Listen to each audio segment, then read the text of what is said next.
All right. Welcome, everyone. I'd like to, first of all, welcome Charles Waldheim here today for our final guest lecture of the workshop. Thank you, Charles, for joining us. Now I'll briefly introduce, he's a John Irving Professor of Landscape Architecture at the Harvard Graduate School of Design and Director of the Office for Urbanization. His research examines the relations between landscape, ecology, and contemporary urbanism.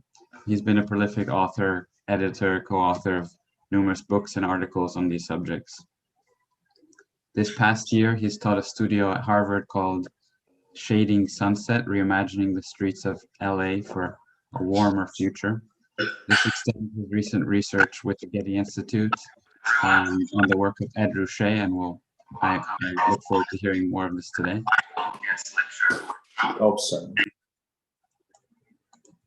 And it's a project which was completed in collaboration with, or is in process, with Professor Jose Luis Castillo, who gave yesterday's lecture, and the GSD Laboratory for Design Technologies. Now, what's so fascinating about this project is that the final outcomes of his studio as well and this project have really show how machine learning has been used to reimagine future cities, demonstrating how these models and these tools can be integrated within the design process for creative and, in this case, even practical urban applications. So I look forward to hearing more about your work, and just a small reminder for those in the call and on YouTube, feel free to use the chat. We'll have a brief Q&A after the talk, and it's all yours. Thanks a lot, Charles. Fantastic. Thank you, and to your colleagues for organizing this. It's like a fascinating workshop. Nice to see everybody. Morning for me. I know you're in afternoons and evenings spread around the world, but we're in Cambridge getting ready to welcome everybody back in a couple of months. So yeah, thanks for the invitation and the opportunity to share some of this stuff. The first thing to say is that this is very much a research project. So it's an ongoing research project in the Office for Urbanization. It began as a collaboration with the Getty Research Institute out of Los Angeles, as the Getty Research Institute acquired the archive of Ed Ruscha and his Streets of Los Angeles project. From that, we organized an option studio in the spring of this year. We collaborated with members of the office, Aziz Babar, Min Yao, as well as Jose Luis Garcia del Castillo Lopez and the GSD Lab for Design Technologies. And from this going forward, we've opened a conversation with a couple of friends of mine, Andrew Witt, his firm's called Certain Measures, he's from the GSD faculty, Eric Rodenbeck, who has a very interesting information kind of data visualization mapping studio called Stamen in San Francisco, and Eric de Broche-de-Combe in Paris, who has a studio called Luxagon. So with those, my kind of advisory committee, essentially, we began looking at this about a year and a half ago. A part of what's interesting about the topic for us is the cultural status of Ed Ruscha. So I'll sort of start there. If you don't know Ed Ruscha's work, Ed Ruscha is a practicing artist. He's based in Los Angeles. He's known as a kind of pop artist, a bit of a conceptual artist. You may know images like this. This is a painting from the 60s called Standard Oil, which he would do in silkscreen in multiple iterations. He would describe these very prosaic buildings along the American roadside. This is a photograph that Ruscha took just before making those paintings and silkscreens along the highway between Oklahoma, where he grew up, and Los Angeles, where he was moving for school. And this is in North Texas, for example. And Ruscha has been interested in these kind of ready-made buildings on the American street for a long time. Beginning in the mid-60s, 65, 66, in Los Angeles, Ruscha began a practice of what he called motorized photographs. There are some interesting things about this on the Getty Research Institute website that I can direct you to.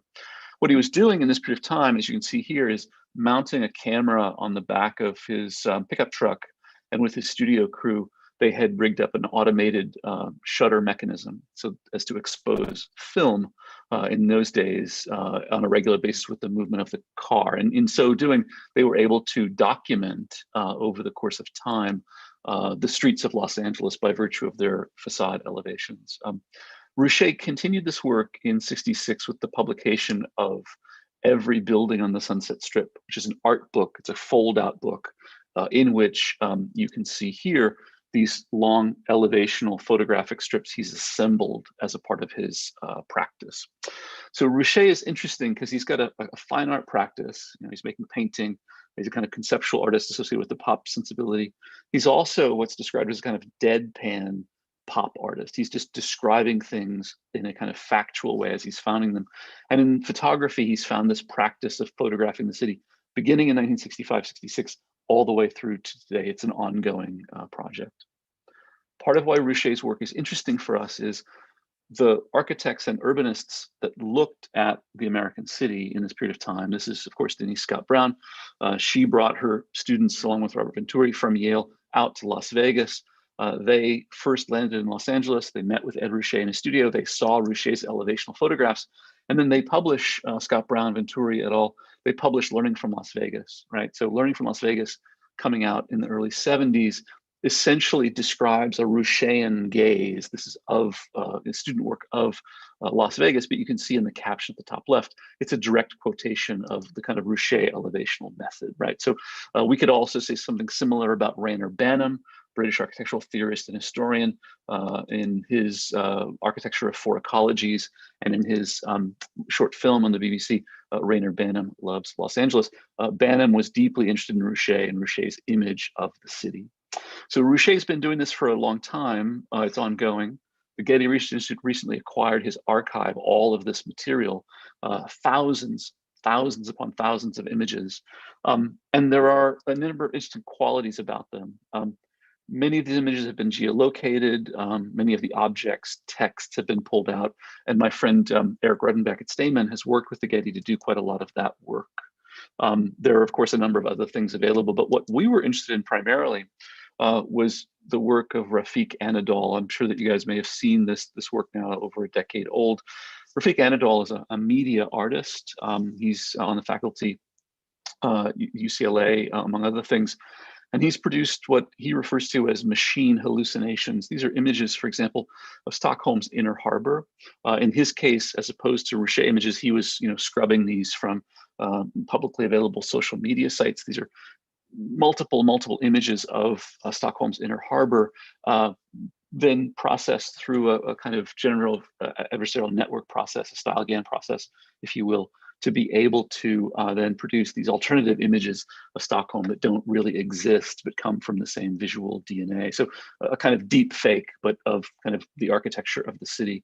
Anadol's been doing this for some time. And so we thought it might be interesting to look at the Ruche material. This is an example of how Ruche's images appear, these large arrays, these kind of photo negative strips in print. The majority of these negatives have not been printed. The majority of them can't be seen. There are too many to see them. And so there's also an interesting set of questions about how you can have access to these things, right? So intellectually, the Getty Research Institute has more images than anyone can ever view. So the idea that there are more images than one could ever apprehend, with our sensibilities, that's interesting to us.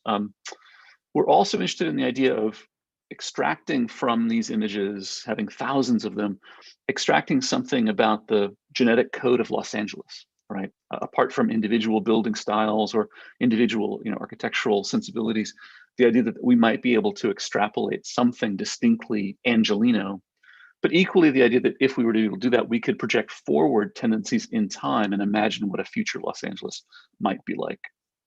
We're interested in this work to understand Los Angeles as a space of public appearance. So we're interested in the public realm. And we're interested most specifically about the relationship between sunlight and shade in the context of climate change. Los Angeles has far too much sunlight, far too much heat, in fact, as we've seen in the recent days. So we're interested to push this work to visualize the public realm in a different way. We're also interested in topics of surveillance and counter-surveillance. Who has the right to make photographs of us in the public realm? In what ways are technology being used to surveil us?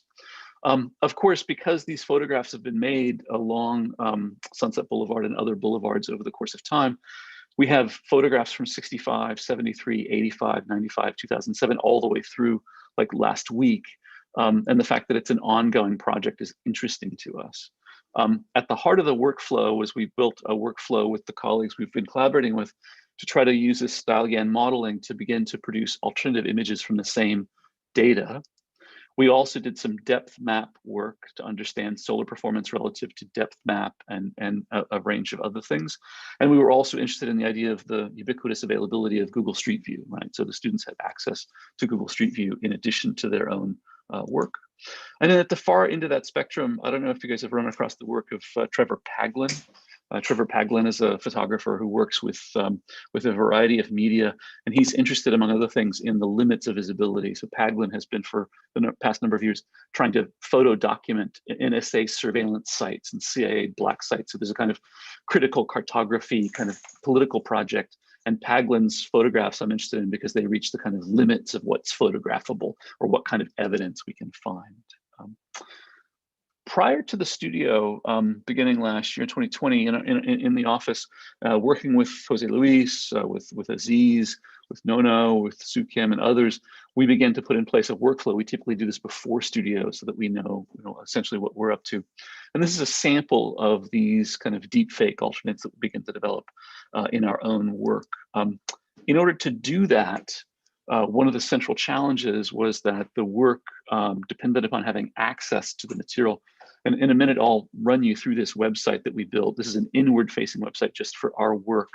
And what it does is it allows us to search through the Ruche archive, sorting for a variety of things that I'll mention more about just in a moment. And in our first tests, you can see here, we began by training style-GAN models to emulate what patterns it found looking at the Streets of Los Angeles archive from Ruche. And then from those tests, we isolated two samples. In one sample, we fed only architecture, and the other, we'll show you in a minute, was mostly landscape.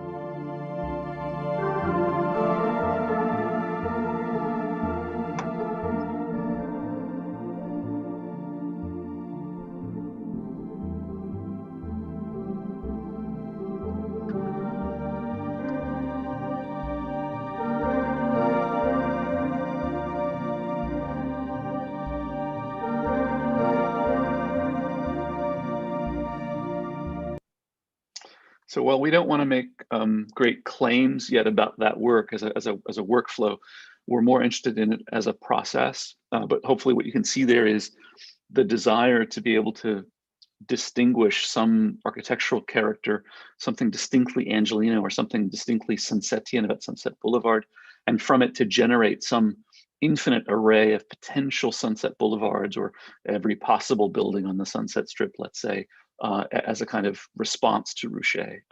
We did something similar with landscape material because quite a lot of these photographs are of hillsides or parks or other kind of verdant kind of landscape conditions.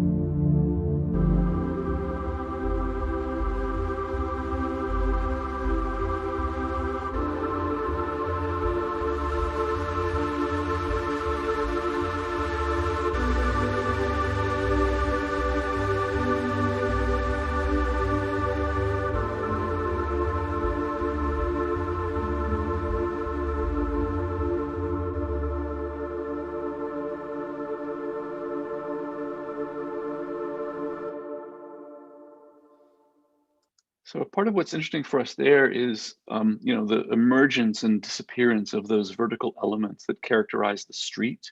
In the absence of architectural fabric, in the absence of a street wall, what you see there are, light poles and, signage standards and trees, and the kind of confusion between those became quite productive for a number of people in the studio. Now, to that methodology, we were also interested to bring this question of sunlight and shade. I am persuaded by my colleague, David Gisson, who's at the New School, that we are at the moment pivoting to what he's described as a dark turn in the urban arts. If the 20th century was primarily concerned with sunlight, visibility, pure transparency, and making sure that everyone got enough vitamin D. The 21st century, we believe, Gissin and I and others, will be characterized by a turn toward the dark. Overwhelmingly with increasing heat events. We have populations that are disproportionately affected along questions of class and race.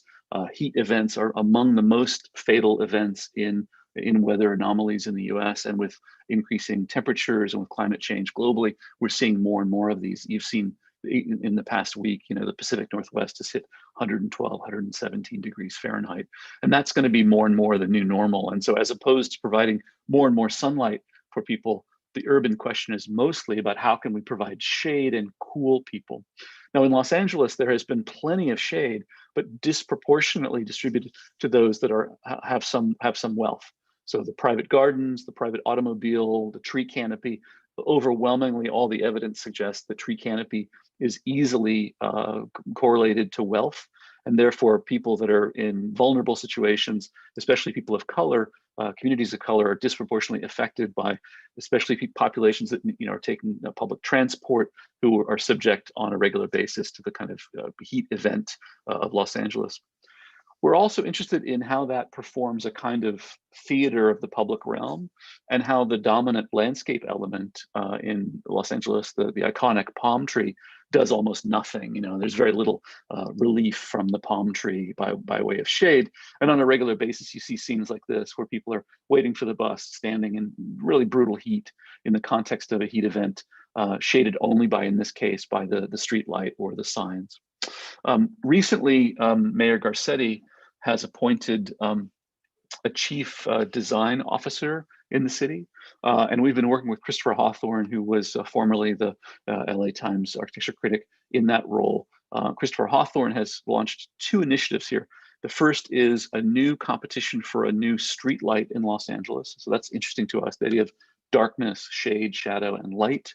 And he's also launched a Cool Streets initiative through the mayor's office. So we've been working with Christopher and bringing Christopher in to the studio as well. But let me just pause there for a minute and say another word or two about this website. But I can pause and see if does that make sense so far? Before I keep talking at you forever, let me just give you a moment to redirect, reframe. What do you think so far?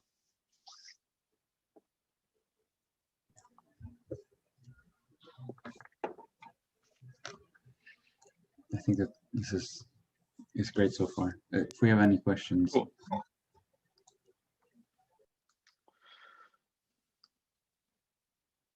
So this device I wanted to share with you, it's an inward-facing web interface that we built. Having students and researchers and collaborators all around the world. This project began with a simple question about how can we even see it, right? So we can't go to the Getty. Even if we went there, we couldn't see all of these images. They somehow exist in a digital format now. How could we make them available? So our team built this interface in which you see a series of toggles, right? So you can select, different years. You can see here, if you want only the photographs from 1965, only the photographs from 1974, photographs from 2001. These are the years of the different shoots, but you can select based on year. You can also see here tagged a set of pull-down menu items. Many of these were already tagged by Eric Rodenbeck and Stamen. Others we've added to, but they represent an incredible array from fire truck through glasses, through muscle car, through just a range of things that are found in these photographs. So from that tag and this probability score, we can increase or decrease our fidelity, and then select for, let's say, 1965, I want to see with 50% fidelity all of the possible street lights. Let's do that. So I'll call 0.5, and then here I can select for neighborhood, right? So if I'm interested only in those street lights that appear, let's say, in West Hollywood, and then I can search, I can sort here for how many I want, let's call 15, I can pull up a resolution if I only want a low resolution just to get started. And what this will do is it will pull a set of images out.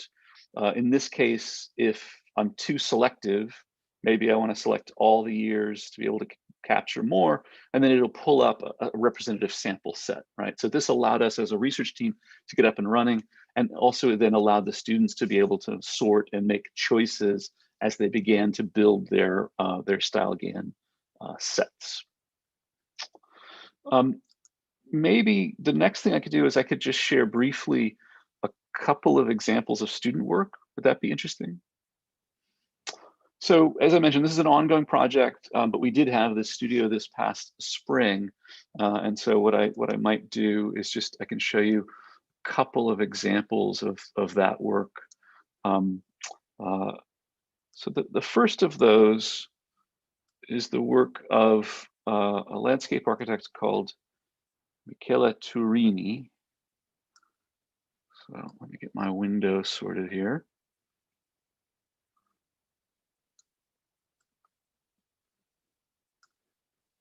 So Michele is a landscape architect. He was interested in a couple of things that he discovered on site in Los Angeles. And you can see here, these are kind of rendering images that we asked the students to do as kind of paintings, landscape paintings in a way. You can see here an original element. This is a still frame from one of the StyleGAN models that Michele built in relationship to the design project that he derived from that. So you can see here another pair. This is an entry gate to this little park that Michele designed. And this was a kind of StyleGAN, kind of latent spacewalk image. Again, another pair of those. When Michele started looking at the Rouché archive, he became fascinated in these diagonals. The Rouché images are very frontal, very flat. Typically, they have the elevation of buildings most often. Often they have these exceptions, which are these deep views along the boulevards.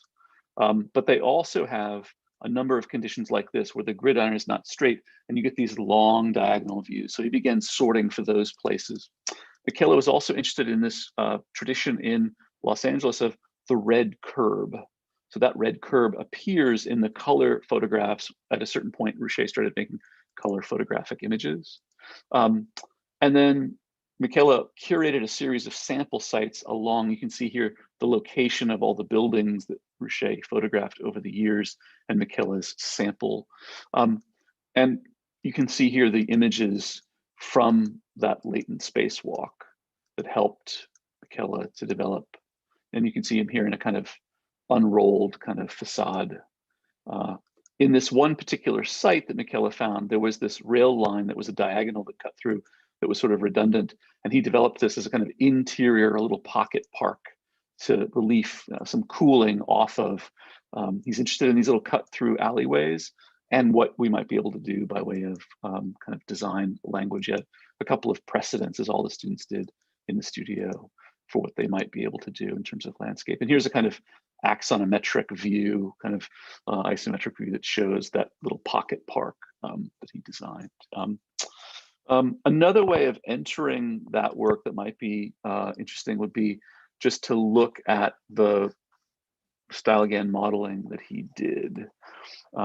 So this is in the first part of the studio, the latent spacewalk through the StyleGAN model that Michele was curating in the first weeks of the studio.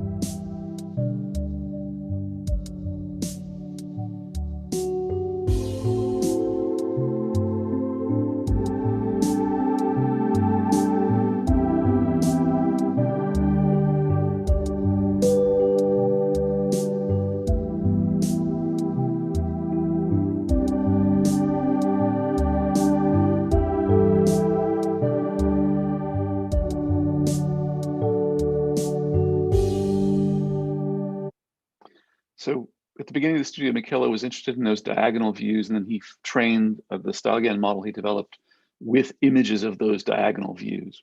And then training up the model over time allowed him to develop that latent spacewalk, which was really the kind of the origin of the project that he wanted to develop. Then over the course of the second half of the studio, he developed the design for this park. And you can see here a little bit of the way in which the images from his Stalgian model kind of informed or shaped the park. You can see vestiges of the red curb here, which I think are quite interesting. And you can also see vestiges of the kind of plant material coming in and out of focus in a way. These are all providing what we think of as kind of heuristic images. They're kind of images to spur the imagination. They're, in a way, where the studio was motivated by the idea of Leonardo da Vinci, right? So da Vinci had this idea that painters and architects should look at the clouds in the sky. They should look at stains on the wall as sources of inspiration, among other things. And from that, over the course of the closing weeks of the studio, Michele and his colleagues in the studio used their skills as designers to develop a kind of design project, let's say, that somehow worked backwards from those images. And so in the end, plan, section, elevation, in this case, a series of installations that are really about evaporative cooling, misting, and a series of kind of public landscape interventions, which again, kind of working backwards from the inspiration of the Ruchet-Stalgian model that he developed. You can see here some of the evaporative cooling details. Michele was interested to get kind of close to the detailing of these things. In this case, a heliostat photovoltaic array that's bouncing sunlight away to produce shade, but also to provide solar energy to power these technological kind of interventions.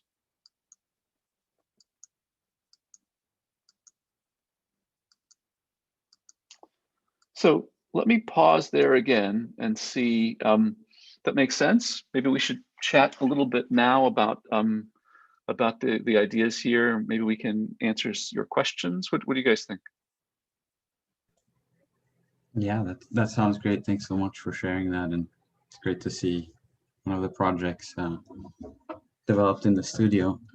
Maybe I'll take the chance to open the floor up straight to participants, and anyone on YouTube. Feel free to post any questions. We can share that through. Yeah, that sounds good.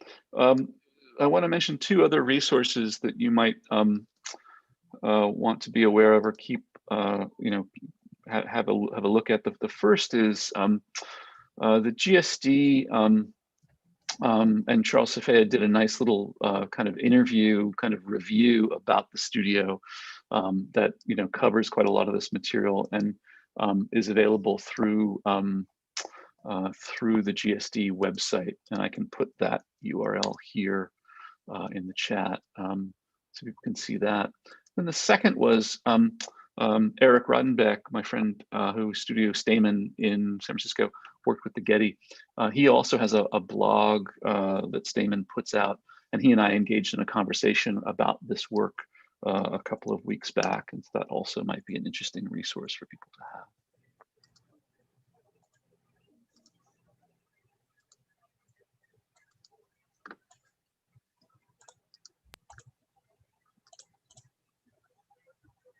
Thanks so much for those. Fantastic. So it's crystal clear.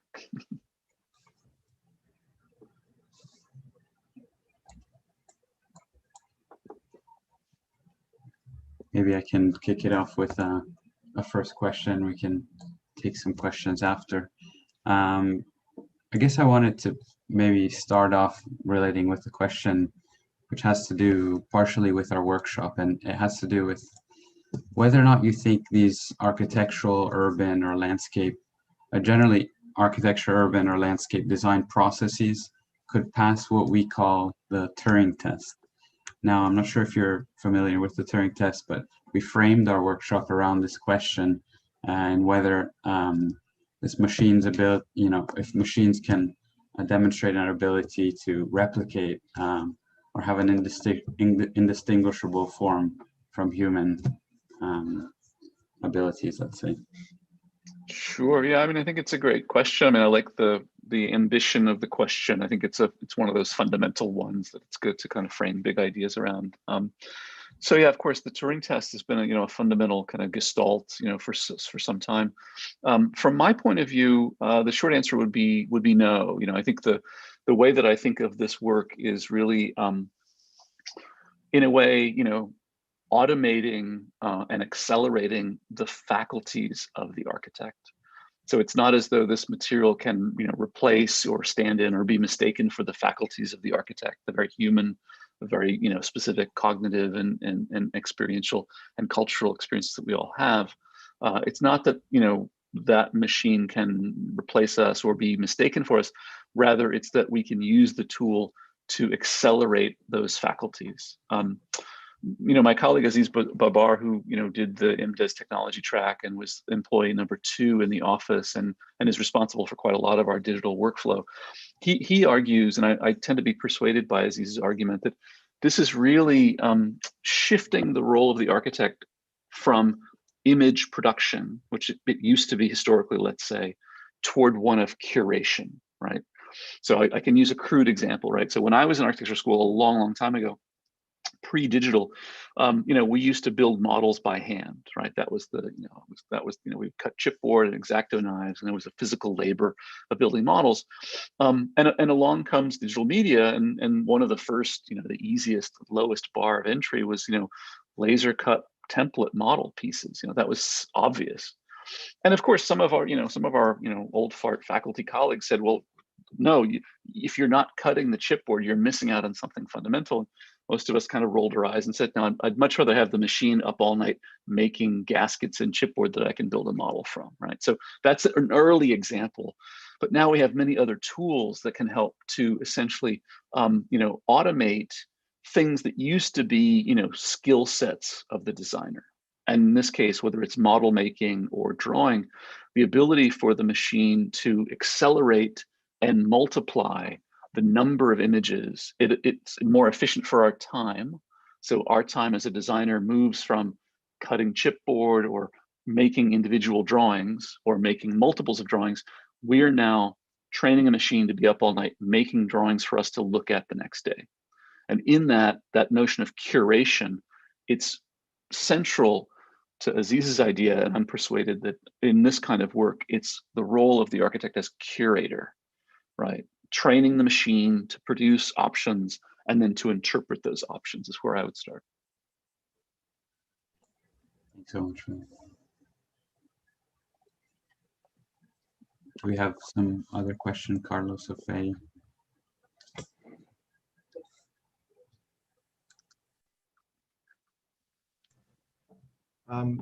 Sure.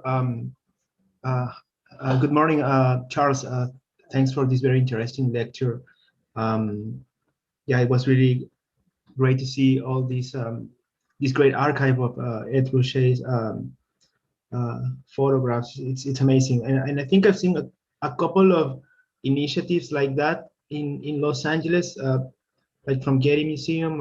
I think there's a couple of ones that work on the same topic, and results are amazing. I think that the website is really useful. Just for the fact of being able to find specific urban elements, as you mentioned, that's really great. Maybe a question that I would throw is related to our workshop. How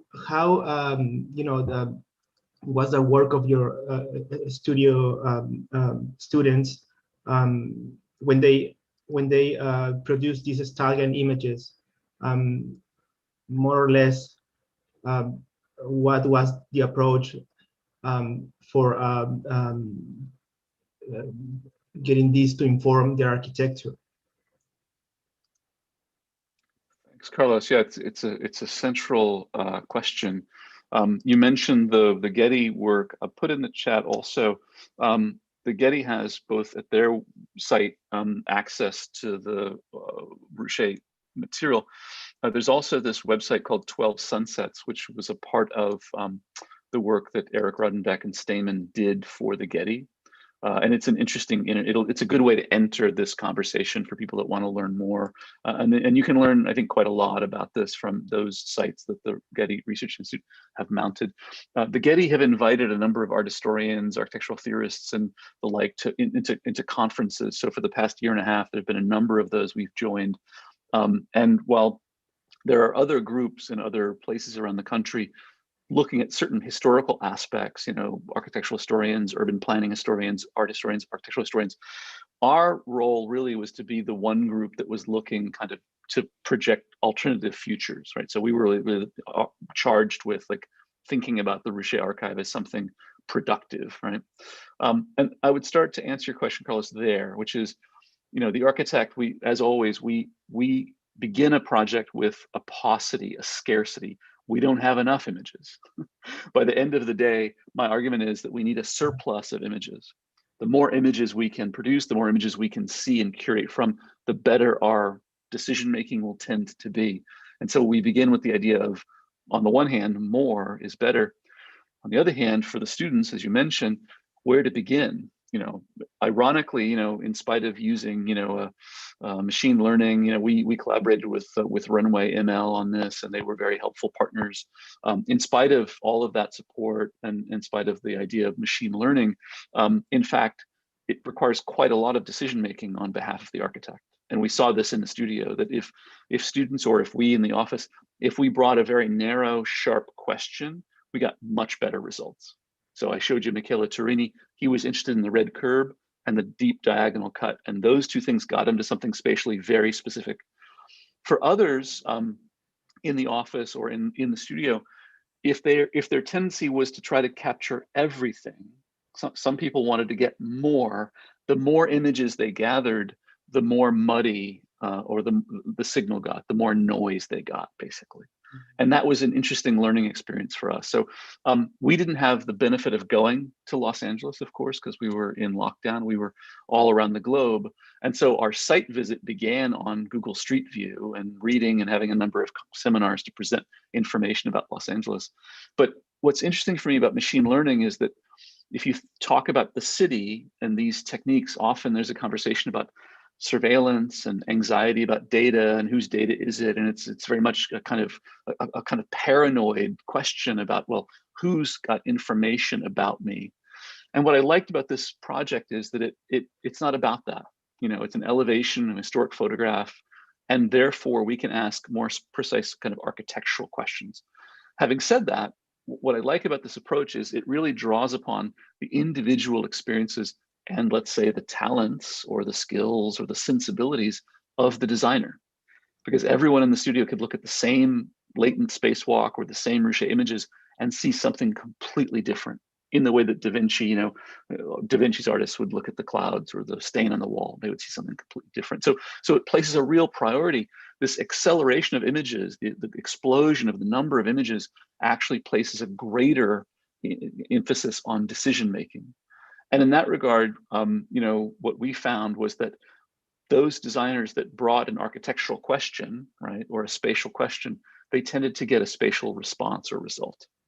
Whereas some people approach data from the point of view of kind of science, as if having more data were better.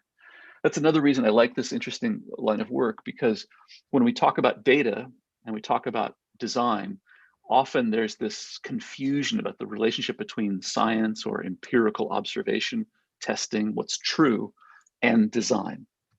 And in the context of the university, of course, truth, veritas, through science, tends to have the dominant position.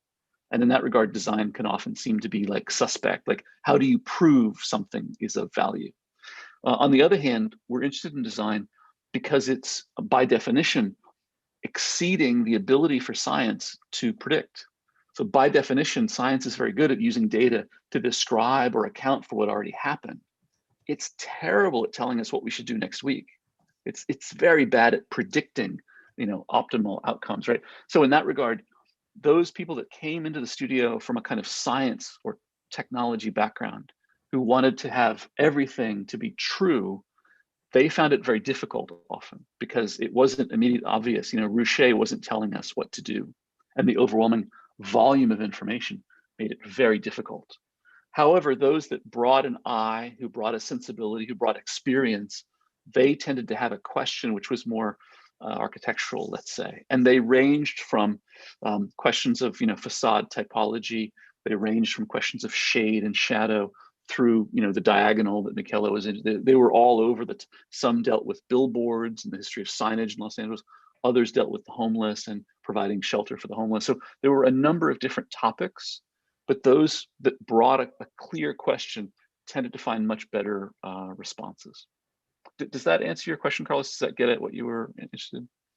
Yeah, that's a great answer. I mean, it gives a lot of, a good light of the kind of approach that you put into the studio.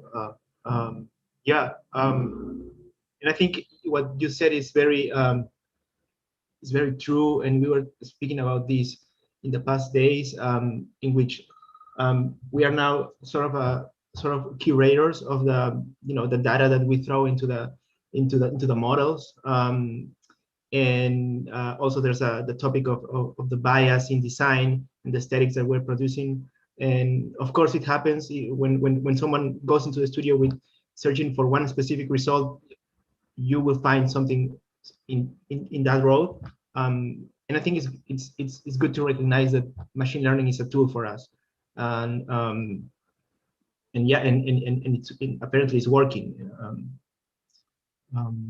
I can build on that briefly. I think that's exactly right, Carlos. I mean, I would say that it's working in a variety of ways and a variety of experiments, and it will accelerate, whatever biases we have. So it won't necessarily change the kind of ethical conditions of practice. There are some people using this right now to kind of optimize real estate extraction and reproduce capital. There are others like us interested in cultural images of the city. So there's, in that regard, having more images faster, in my experience, will tend to reinforce and accelerate whatever our tendencies or our biases are. And the key thing, as you say, is to be aware of those, right?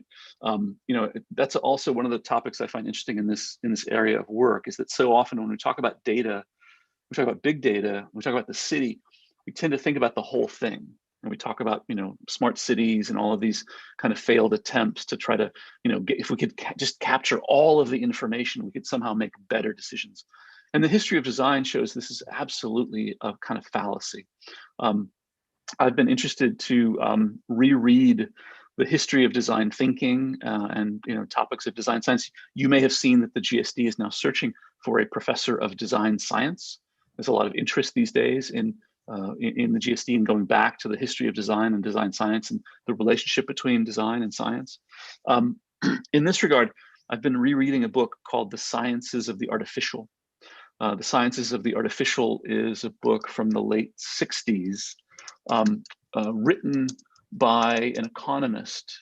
And this was a Nobel Prize winning economist that's interested. Herbert Simon was his name. So Herbert Simon was a political scientist, economist, and he wrote a book called The Sciences of the Artificial. And his argument was that people tend to think that the more data you have, the better decision making you will get. And historically, this is exactly opposite. The more data you have, the poorer decision making is possible. And he goes through, he's a Nobel Prize winning economist. He goes through all these examples about how this is true. And so my primary message here is to try to not mistake design for science. They're moving in opposite direction, right? Science is about describing what's already happened, to build models to account for the data that we have. And it does that by sorting the world into narrower and narrower claims. And it's not prepared to deal with the complexity of the world, right? On the other hand, design, we are trained to work with multi-complex, multivariate problems. We're very comfortable dealing with problems before we have all the data, because we know that we have to act before we'll have all the information. We know that by definition, all of the information will render any action impossible, right? So we're very good in dealing with collaborative, non-linear decision-making in an iterative fashion, right? That's design. And Herbert Simon in the 60s built a very strong argument for the role of design. He goes on to argue that on a campus like Harvard University, for example, the design school, architects, engineers, people engaged in public health programs, people engaged in education, they're all operating much more like designers intervening in the world than they are operating like scientists. And so, especially in landscape, I don't know in architecture if this comes up so much, but in landscape, many students come in imagining landscape as a kind of applied natural science. And many of them have been trained in very large scale thinking, and their imaginary, let's say, is to try to take all the best available data and apply it in a scientific way. And I find this way of working prevents that almost entirely. Right. Yeah, thank you for your answer.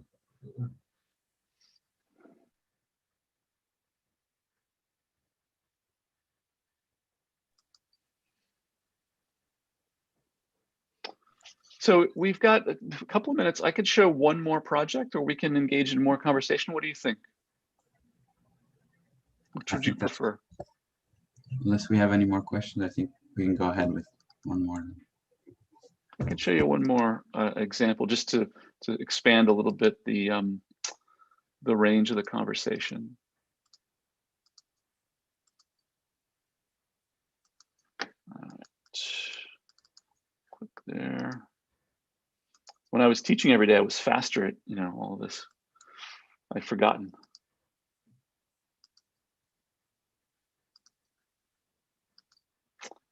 All right.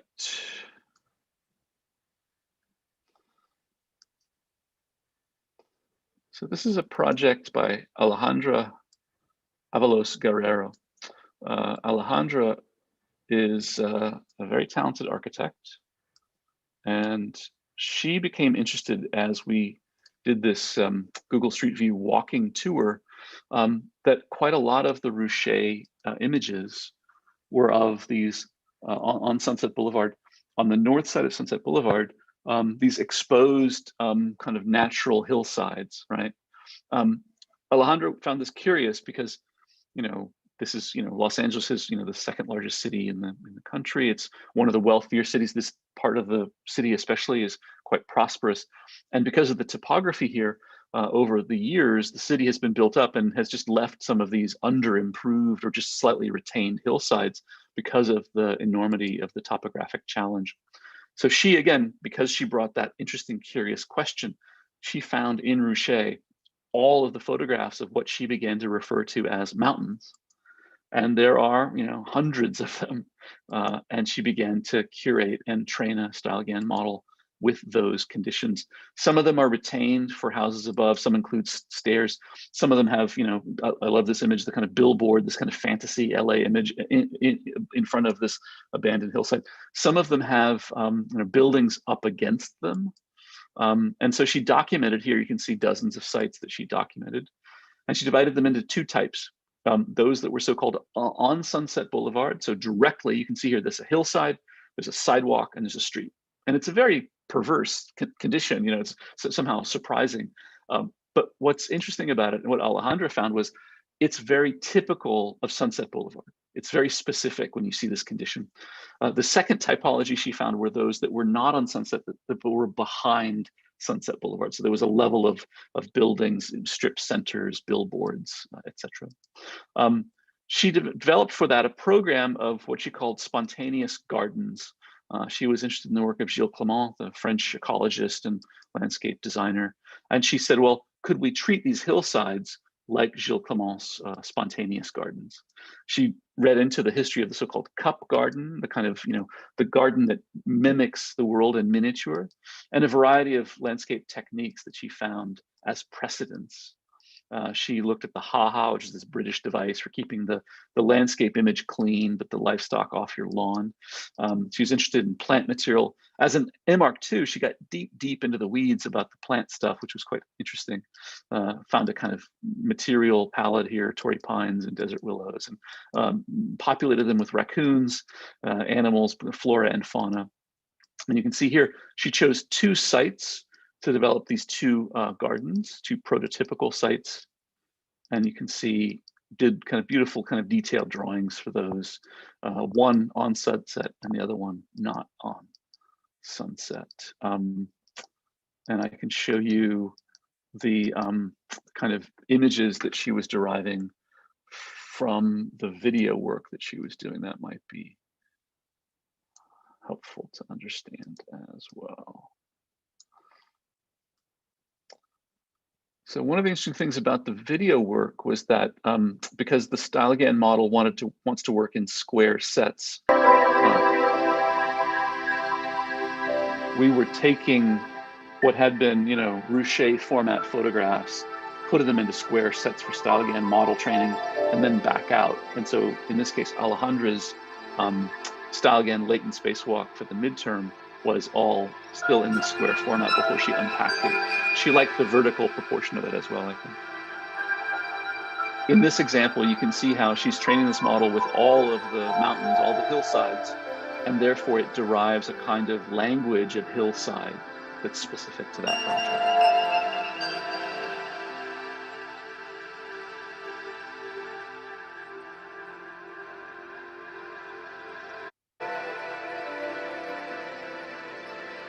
What became really interesting for us was the number of different retaining systems, the different concrete frames and the geotextiles and all the different meshes. And you can see that kind of architectonic language of retention emerging and morphing into things that could be building-like, let's say. And then over the course of the second half of the studio, Alejandra built this video to show the relationship between that work and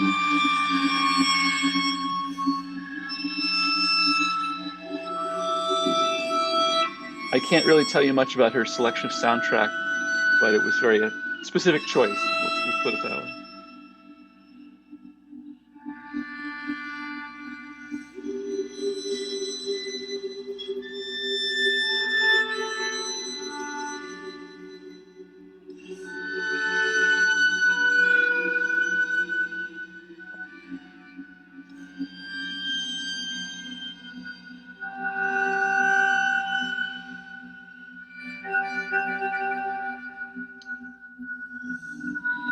In this instance, Alejandra decided to try to show the quality of light changing over the course of a day or a number of hours during the day when this place would be getting different conditions of sunlight.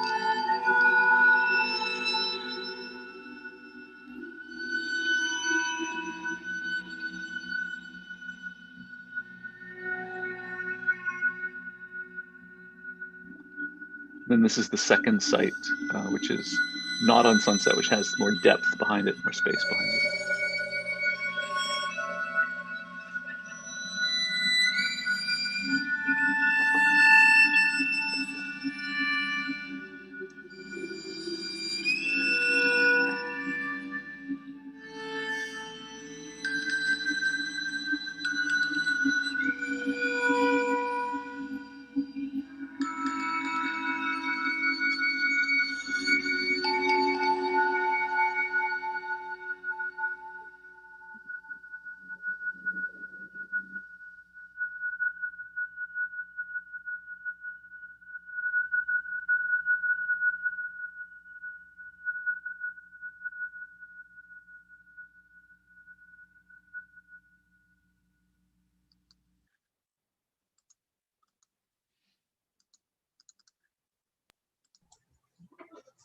Thanks for sharing that. It's really, at moments, it's just quite poetic to see these latent walks between one image and another, and you really start appreciating how it's not just about that one image. And I guess there is a beauty in this non-deterministic output in itself, but also merging the two and seeing what that middle ground space really creates. And I really enjoy this analogy of yours of, the Da Vinci, the cloud or the spot on the wall. And I really, definitely, my work resonates with that.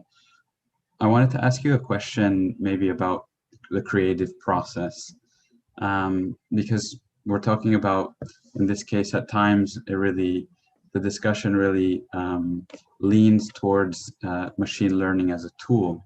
Now, I'm interested in knowing your view on whether this non-deterministic process that makes you see things differently We also had Nono Martinez, who in his approach, it's how you could draw things differently.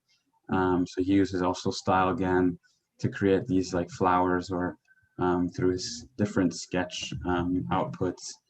I'm wondering, do you think these increase creativity, or does it stay simply as a tool to support or, let's say, collaborate with the architect or designer?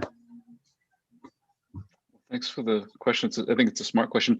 Nono, contributed to this work with Jose Luis and Sue Kim and Aziz, and I think there's sort of two vectors that I think are interesting here. The first is, for me in teaching long before, been interested in machine learning, I've long been interested in the notion of creative process, design process, and how we can somehow free up our tendency toward censoring ourselves, right? So in the 20th century, especially in the first half of the 20th century, many of the critical or avant-garde cultural practices, art practices, many of them were engaged in things like automatic poetry or automatic writing.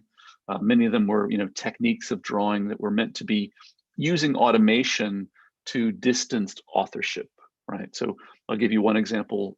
You might be familiar with the kind of parlor game called Exquisite Corpse, right? So in this which is a kind of a product of the critical avant-garde 20th century, early 20th century, the idea would be that, 3 of us or 4 or 5 of us would collaborate in drawing a figure, but I would draw the head and then you would draw the torso and then somebody else would draw the legs, and we wouldn't know what the others had been drawing. So that's a simple example. Or the French playwright and author Raymond Roussel. Raymond Roussel would write screenplays and stage plays by starting with a sentence that he found, so found poetry, and then punning or rhyming that sentence to find the final sentence. So he started with a found sentence that was the first sentence of the play, and then he would rhyme or pun or through some language game end up with the last sentence. And his task then was to write a narrative that made those two things true, right? So I've been interested in my teaching for a long time in those processes of what I call deferred authorship. And what I like about them is that it tends to prevent us as designers from censoring ourselves or applying good taste, basically, right?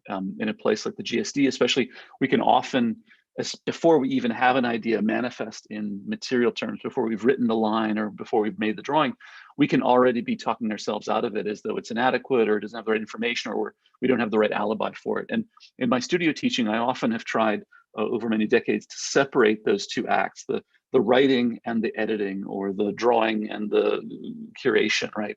And what I like about this machine learning process is that it allows for that, because in a way, these images, they're like, on the one hand, we're responsible for them, but at the same time, the kind of sense that they make is going to be variable with different people looking at them. I also tell the students and the people in the office, it's a kind of, it's a trap, because these, powerful latent space walk images that are moving and shifting are always going to be more, just like staring at clouds, will always be more productive in a way visually than any one image, right? So in that sense, it's a bit of a trick, right? But it's a trick that does work on our own faculties, our own senses. And I do think whether it's analog drawing or whether it's, using machine learning, I think it's the process of defamiliarization and then having a kind of naive eye again at something new and seeing in it new possibilities. And a part of that is authorizing ourselves as designers to imagine. Like I believe our fundamental job is to imagine alternative and better futures. And that means we need a surplus of options, a surplus of images that are alternative. But we can often have a tendency to imagine that those are the resultant of some kind of rational process. And I tend to believe that, as designers, we already carry all the capacity that we need to make those design decisions. But it's mostly a matter of freeing up the right side of our brain, our creative side, to be able to produce before the adult side of the brain, shuts it down and says, no, that's not good enough. Thanks for that. It really, in the last few days, we've had, there's been discussions about how the tool influences style as well. And so it's fascinating. when you think, for example, of, computational design or Rhino, Grasshopper, these tools, there's the emergence of things like what Patrick Schumacher describes as parametricism.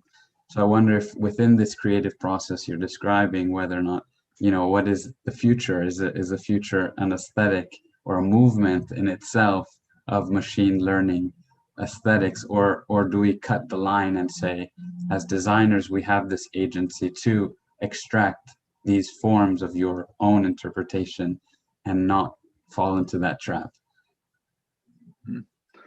I guess like on the one hand, like every serious is a tough word, but every meaningful movement, any meaningful cultural project has a stylistic or cultural agenda about it. So there's no for me it's less a matter of trying to distance ourselves from those stylistic choices. It's more like for each kind of work, my guess is that a cognitive form or an aesthetic pattern will emerge, let's say.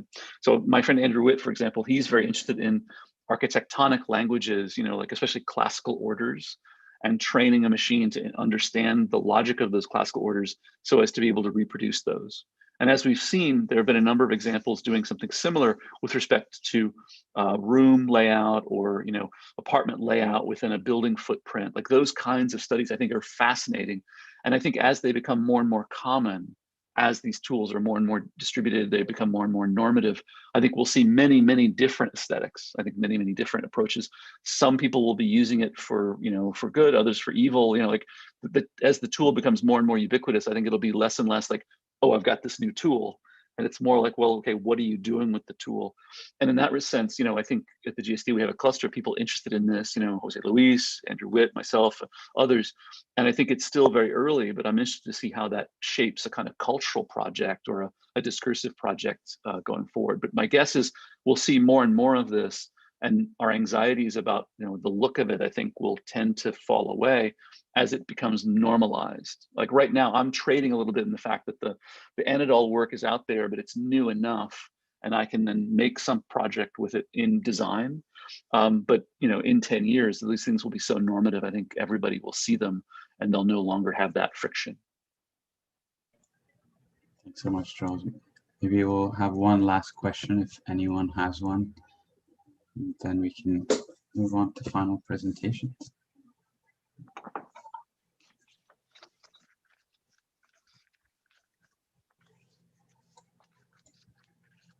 Check the YouTube as well.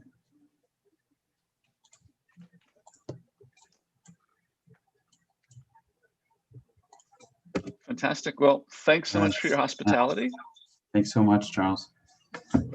My pleasure. Nice seeing everybody. I hope everyone stays well. Hopefully we'll see you back here in September. Look forward to it. Yeah. Thanks so much. Thank you, Charles. Thank you so much, Charles. Ciao. Ciao. Thanks. Thank you. Ciao. All right. I hope everyone enjoyed that. We are going to take a 5-minute break, and then we'll let in our guest reviewers, and then we'll begin the final presentation. Now, it's not intended to be final. It's more an update, let's say. So we don't want to put too much pressure on you guys. So I'll see you guys in 5 minutes, and the order again is on the sheet form, and feel free to ask any questions in the meanwhile. See you soon. It's also in the Discord announcement channel, just for reference. We'll be back at 18 past. Or let's make it 20 past, actually. Great.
Hello.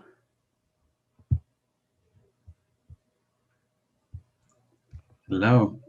Hey, what's Welcome. up? Hey, Hey, Andrew, how are you doing? good. How's it going? It's going fine. It's going fine. Good. Looks sunny there. Not really. No. It's just a glare effect.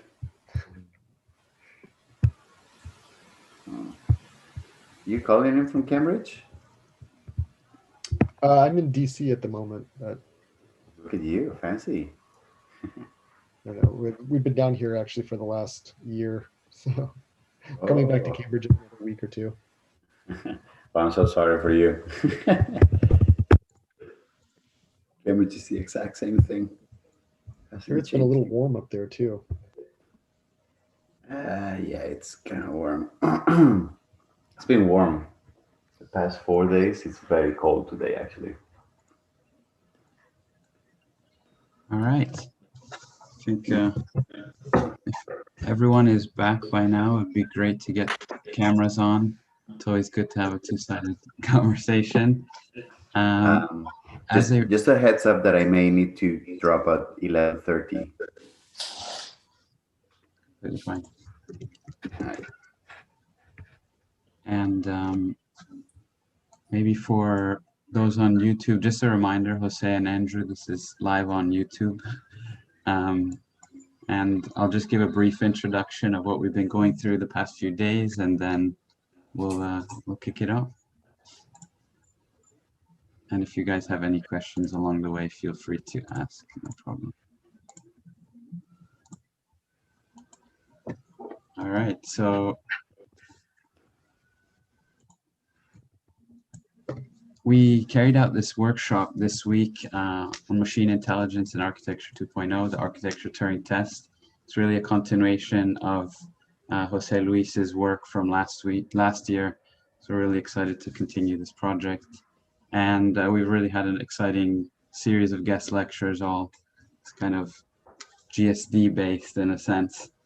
So I know, Andrew, you spoke last year, so this year we had Nono as well, and Jia Zhang, part of your research group, and Jose and Charles just gave a great talk on research you both have been collaborating with. So we've gone through a series of interesting workflows this week. Workshops it's catered for various levels of students. So we really started with the basics, so 2D applications.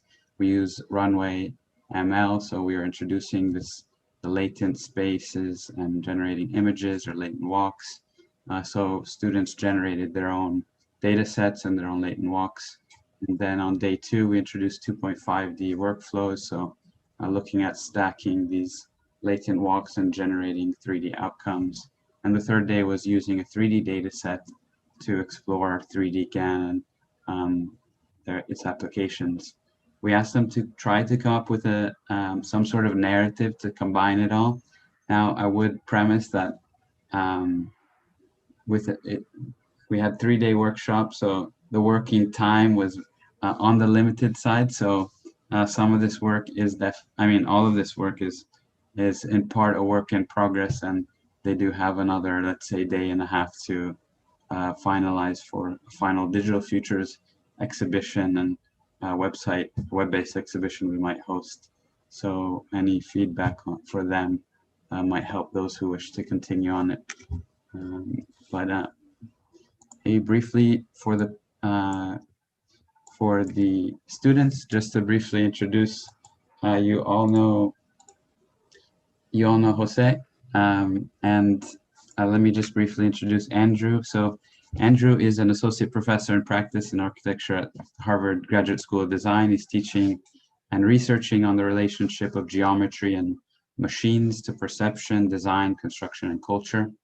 Andrew is also co-founder of Certain Measures, a Boston, Berlin-based design and technology studio that combines imagination and evidence for systemic and scalable approaches to spatial problems. So I've also been collaborating together with Dong-Young this term with him on some machine learning projects. We're happy to have you both. So unless you guys have any questions on the work, or even the students on today, on the order, or what, any pending questions, maybe we can kick it off. The idea is to go have 15 minutes each. So as we ask for you guys, each team should present for maybe 5 to 8 minutes maximum, and then we can get a similar amount of time for responses. All right. Any last questions? And we can take questions even from YouTube or from the chat. Feel free to interject at any time. We want to keep this as open as possible. All right. Maybe so we can begin with our first group, if that works with you guys. Arya, Nylan, and Lisa, are you guys ready to start? I think we're ready, I guess. Nilan? Yeah, hi. Yeah, let's get started. Perfect, yeah. I'm just gonna put an alarm just for just a time keep, but feel free to go ahead. Sure, I'll quickly share my screen.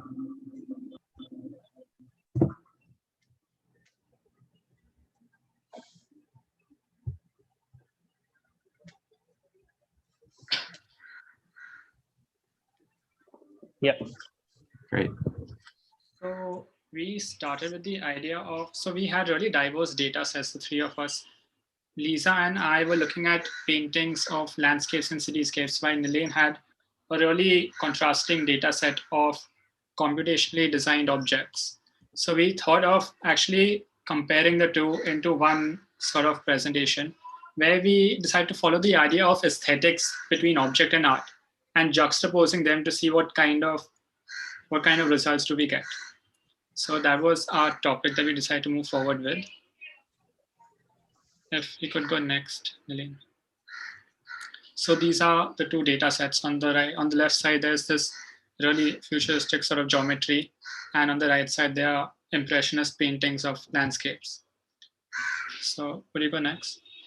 So what we found interesting about objects and looking at design aesthetics of objects are that we, on a separate side, we continuously explore with computational methods and workflows to create unthinkable objects.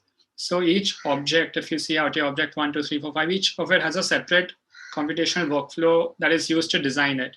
But we thought of the possibility of what if we have a 3D GAN and we use that as a separate workflow to create an object X, which is another unthinkable object X, which we wouldn't have a direct workflow for. So we thought of creating a sort of a object focused on aesthetics for that. And if you go next.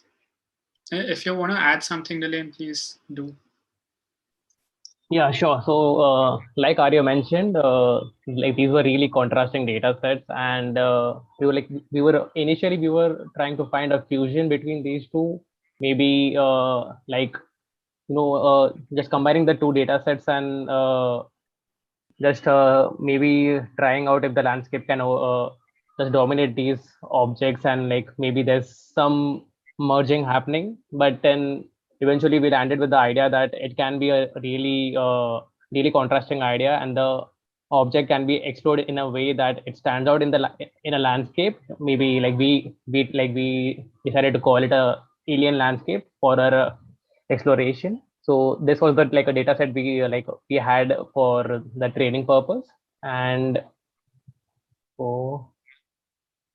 yes, so this was Nilan's data set, which he did a 3D GAN of.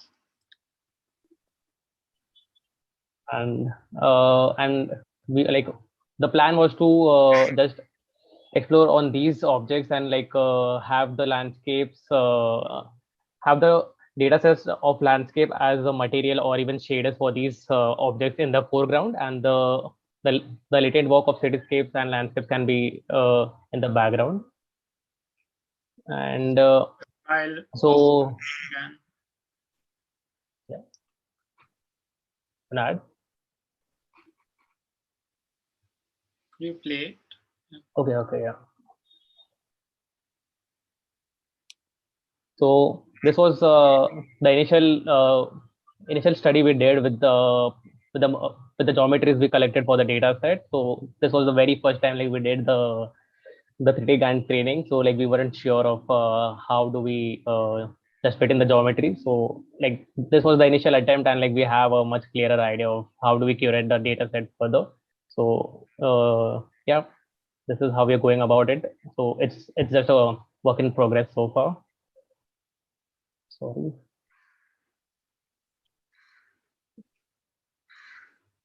Lisa, you want to jump in? Yeah, I can mention about the textures, how we're deriving those from. So on our first day of the workshop, we like I personally looked into those impressionist landscapes to generate the style transfer, and from that, the exports is what we're going to take in. Can you move to the next slide, maybe? Yeah, so this is what we have in mind after using the using Nilin's geometries, the futuristic geometries. We use them in as for our 3D GAN model, and then add the landscape exports for the texture, or maybe as shaders or as background. So to create that alienistic landscape is the idea here. But that's a big work in progress for us at the moment. And now back to the idea of design aesthetics with different form of art. So this is what I meant, that we have something in the foreground, we have something in the background. So out here in the background, you have your landscapes or your cityscapes that are impressionist forms of paintings. And in the foreground, you have an object X, let's say, which is a computationally designed, completely different form of art that you can say as an object in today's age. So we kind of wanted to juxtapose both of those and see how that kind of creates one image in one frame.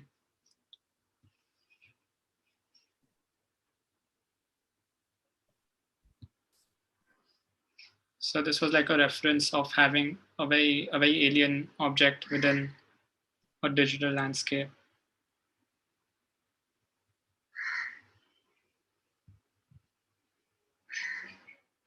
So these are our data sets for the background that we have, the latent works for the background. This is the paintings of cityscapes.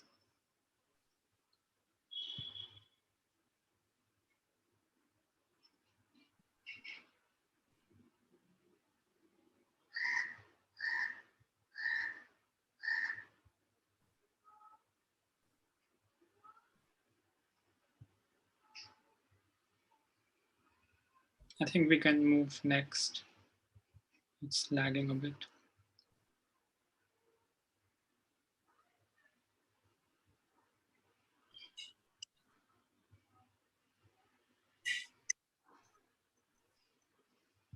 And this is a latent work of very different objects designed with with a different computational workflow to each of these objects. So the in-between, you get a very different sort of aesthetic for an in-between object between them.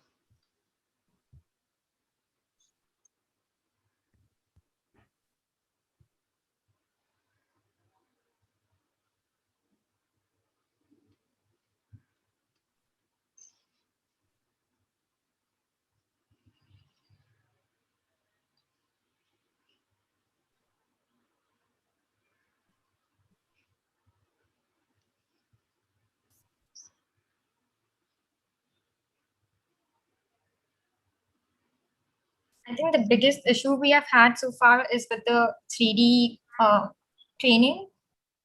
So once we have that, and when we apply the shaders or the textures to it, then we can realize what exactly is going to be our output, or how we can manipulate that further to get something closer to what we are looking for in our inspiration.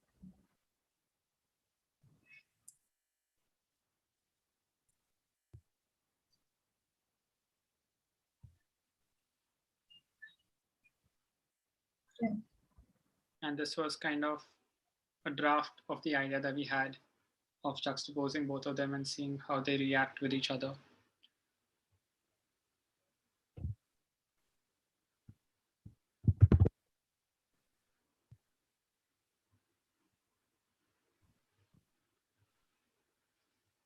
Yeah, I think that's mostly it.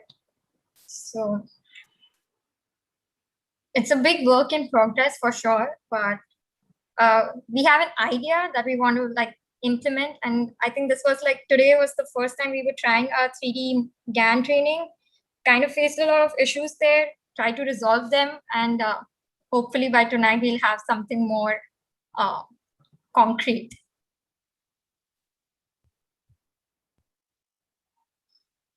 Yeah, that's about it. Thank you so much. And I would like to just take a moment here and thank the amazing tutors we had for the past 1 week. It's like I am personally honored, and it's a really great chance to have this platform. And like we got to learn so much. Like just at the start of the week, we were blank about what runway ML was, and at the end of week, here we are trying out our hands on the 3D GAN training and even just trying to figure out how shaders work. So it was a great experience, and I would like to just thank the tutors and also the lecturers like Jose Luis. I'm a big fan, and yeah, thank you so much.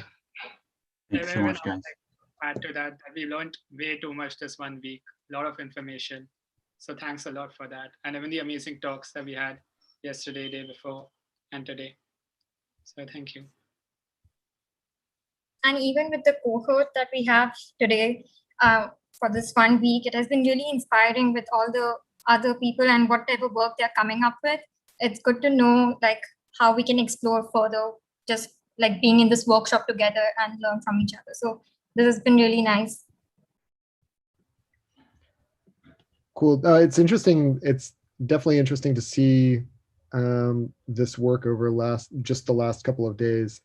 I was curious about, could you clarify a little bit the training, the futuristic geometry training set? Was that something that you guys generated procedurally, or is it, what was that set exactly? Yeah, so okay, so this thing, just go back to the slide. So those were basically geometries that I have been working on personally. So those are the geometries I've been doing through various workshops since last Digital Futures, and those are mostly generated through Grasshopper, Python, ZBrush, and all the workflows. And I've also been learning through Jose Luis's YouTube channel. So like those are the geometries I've generated for the past 1 year, and we just thought of merging these two very contrasting data sets we had and maybe find something in between. Okay, cool. And I mean, I was definitely intrigued by this idea of this dialogue between object and landscape that you guys are engaging with. It reminded me a little bit of, you know, these Hans Hollein sort of collages where you have this object which is sort of like juxtaposed with the landscape. But I think the ambition is that somehow you can create something a little bit more continuous with these kinds of workflows, which I think is definitely intriguing. There's this sort of like space between pattern, landscape, and object, which I think you guys are trying to explore. And I think it's definitely conceptually, I think it's provocative. I think there could be some really interesting ways of also thinking about the 2D latent space walk as itself a kind of like texture or part of a shader, and that might allow some of what you're trying to do in terms of the composition of the object and the landscape to be a little bit more continuous. But it's an intriguing set of stuff for sure. I think I have, well, congratulations on the work. Like, I know I'm very aware of what it takes to start from zero and get to this level with machine learning techniques. So I want to commend you for being where you are in 3 days. It's pretty amazing. I have similar suggestions like Andrew. So I think, for example, I think you did a great job at choosing particular data sets. So this futuristic geometry data set that comes from your own work, and how you could actually generate it procedurally by taking the object and just doing renderings from different angles. I think that's a very smart thing. Or for example, the landscape data set, which I believe, I couldn't really read the captions well, but I believe is coming from paintings of one single author, right? And then it's capturing the style, how this author painted these landscapes, and the cityscapes, which I couldn't really see as a data set, but I'm assuming is coming from basically images or photographies or paintings from cities in the world. I'm not entirely sure. I think there's something quite interesting, like Andrew was mentioning about latent walks and about training a neural network with a set of images that have a common thread between them.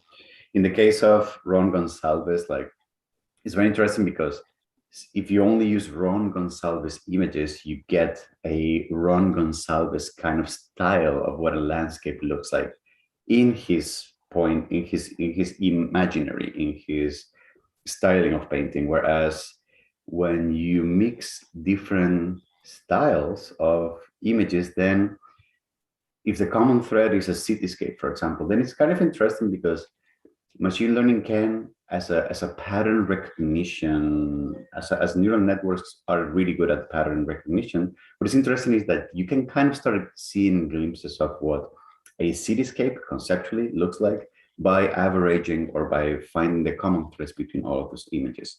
So in that sense, like, further research could be, for example, in the case of landscapes, not sticking to one single author, but mixing landscapes that were painted by different authors with different styles, and then maybe through that being able to distill what is landscapeness in painting, right? Or what are the common threads between different authors, different styles, but what is inherent to a painting that depicts a landscape, right?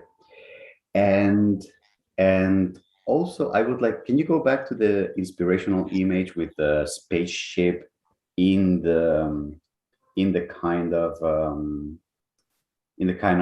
where the vine, that one exactly. So I thought it was very interesting that you were using this image as an inspiration to say, we're going to just pose the futuristic geometry on top of the landscapes, and we can see how it talks to each other, and use this image as a reference, because I think what you did was a very simple juxtaposition, as you promised. You just put one thing on the other, you applied an alpha channel, and then you've got some transparency to see things through.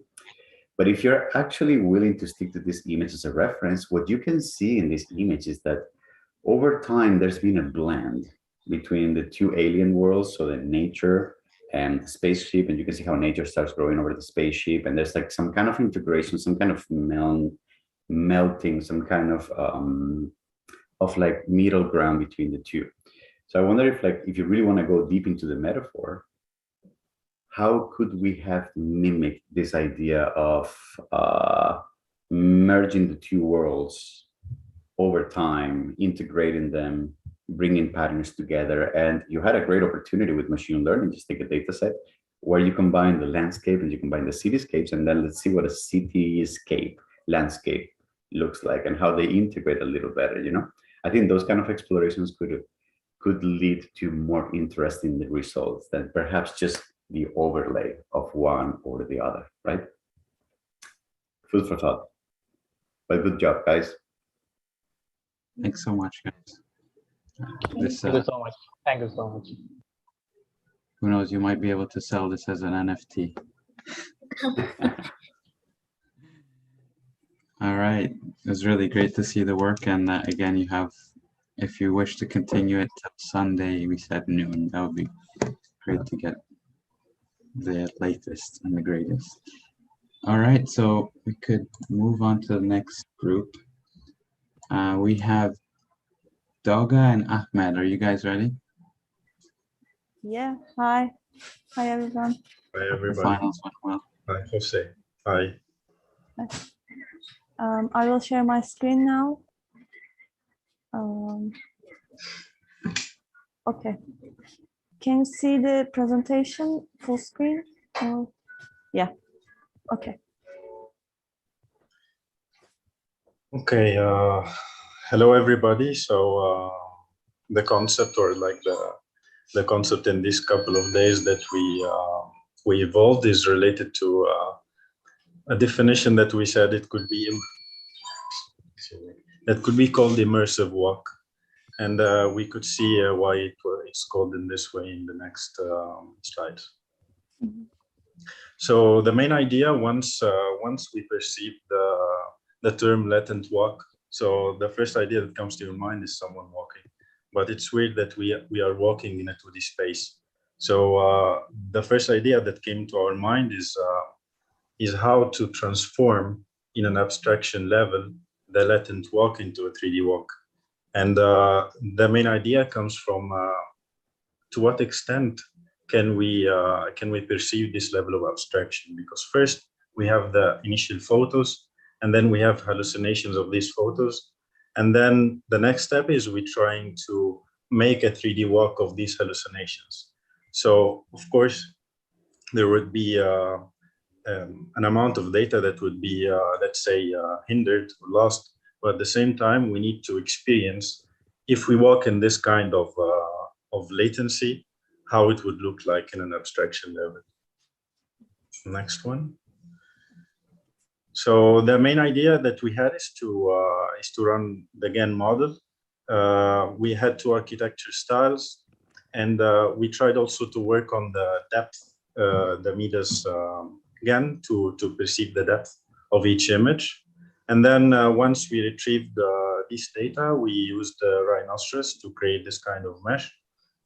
And then hopefully in the next couple of days, we would explore like a small mini application that we can walk in this kind of mesh in Unity. These are all separate tests of Gothic architecture, and after that I will show you the 20th century architecture GANs.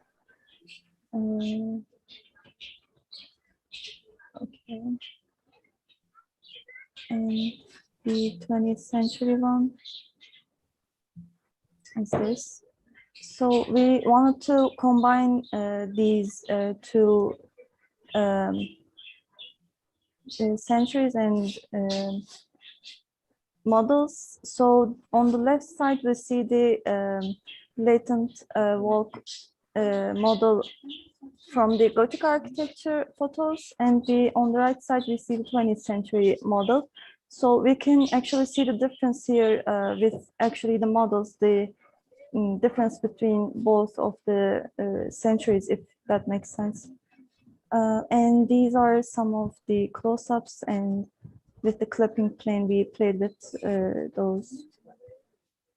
And then we tried to merge those together, and we decided to run the Grasshopper script with the photos of both of our tries.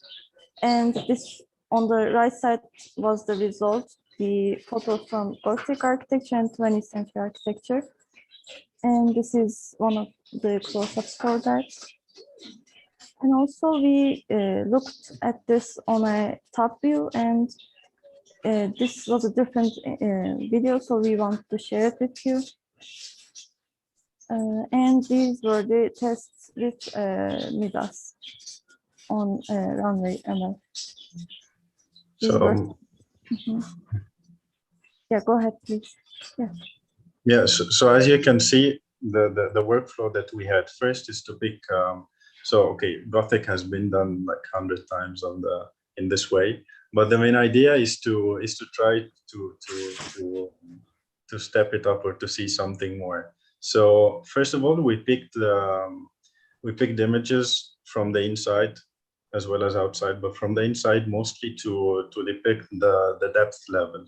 So first of all, we had removed from Rhino using the main images. We have removed the white spaces, which indicates the windows, and then we used the depth levels in the bottom to cluster the different levels that we have in the image. So we want to get eventually a 3D of this kind of image.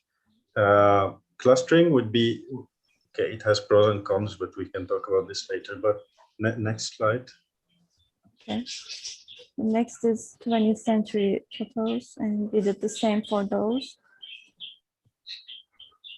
Yeah. So the main idea is, as we have said, that we are eliminating the voids from the main image, and then based on the depth map, we use the clustering, and then from the main images itself, we divide it into depending on how many clusters, and then we expand these kind of clusters, each image by image, and then we try to compile them into some sort of a curvy path.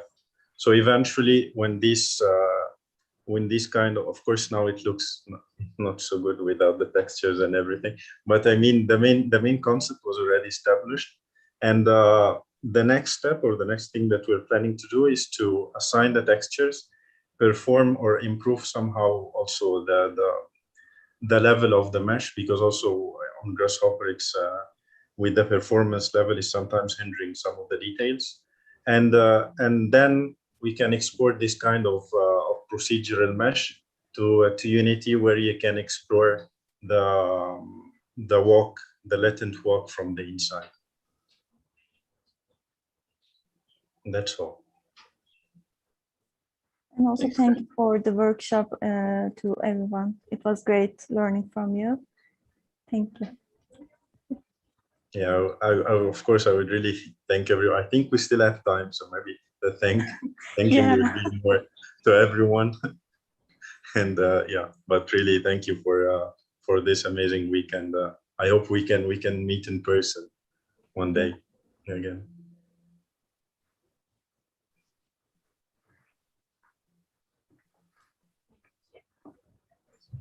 So which slide should I go, or is this okay?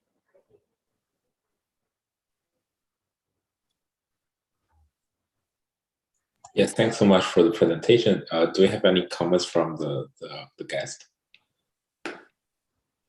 Yeah, thanks a lot for the work. It's really interesting. I like the idea.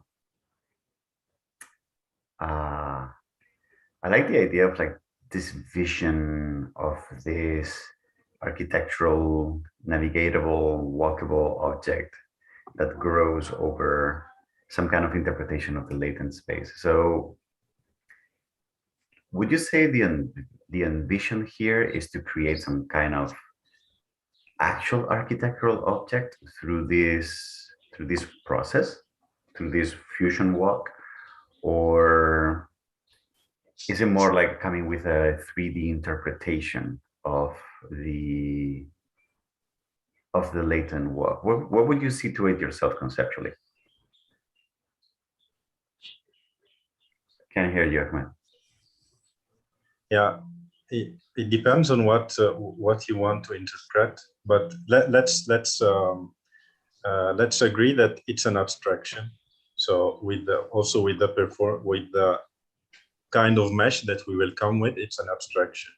But we would be curious first to see let's say, how the hallucinations, for example, of Gothic, when we walk through its abstraction, how the curves would look like, and how the depth impact. Of course, it depends also on the accuracy of the GANs and so on, but how this kind of depth that you're coming in one after the other, how would you feel? Because eventually it's an experimental activity. So we are curious to see how our minds would interpret this. And then maybe for someone, let's say, who haven't seen the work, it would be nice to show, let's say, to him or to her, the one made from international style, let's say, and the one made from Gothic, and tell him, get inside both of them, and let's see what you can interpret or what you can say. So it's somehow an interactive activity in which we want to play with our minds and see what we can interpret from something like this. I see.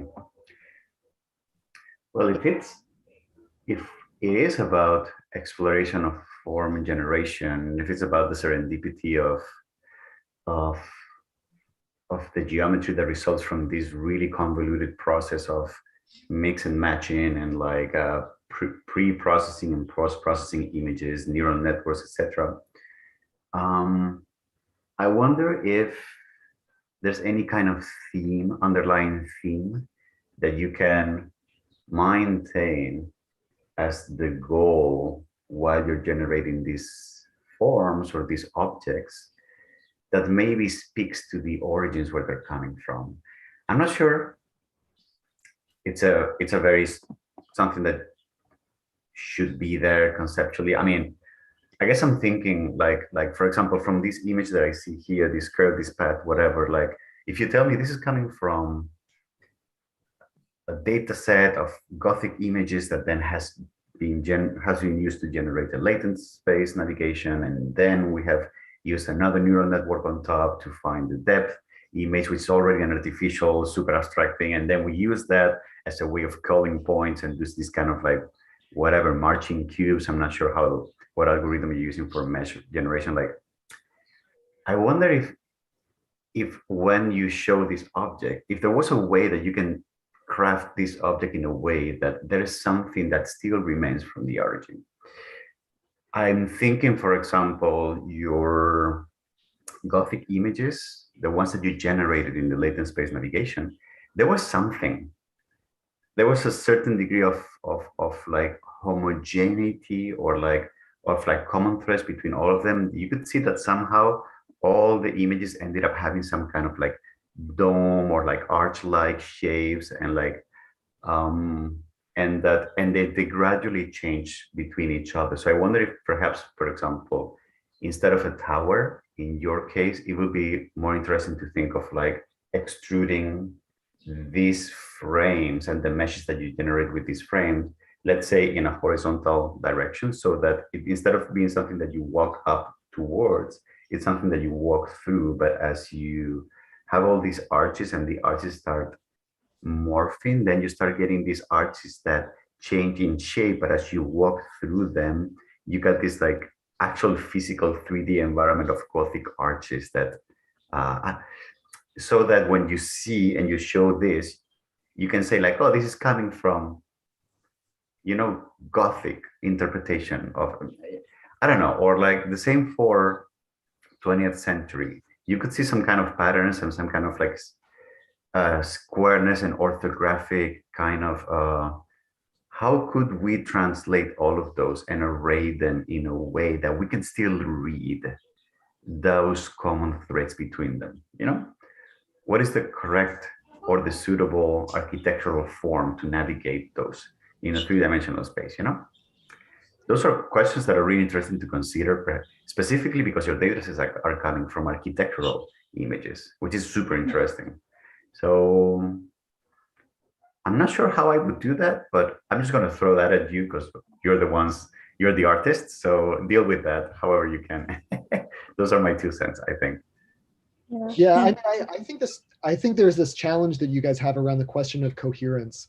And you begin with this sort of like process which kind of like fragments and recombines and sort of, you know, there's the latent space is obviously sort of like natural mixing chamber. And then you begin to process it using a different method, and then you begin to serialize it, essentially slice it up. And sometimes I use this sort of this distinction between an instrument and a meat grinder, or maybe in this case like a workflow and a meat grinder. And the idea of the meat grinder is that at each step, that the coherence of the previous step is lost and it's reassembled, and that can have its own kinds of like pleasures and interests. But what I thought was intriguing about the setup of your project was that you foregrounded this idea of perception, this idea of sort of sense making, this idea of kind of like understanding what's going on with these processes. You also mentioned this idea of mapping, which I think is a good, it's like a critical thing, I think, for you guys to think about a little bit further.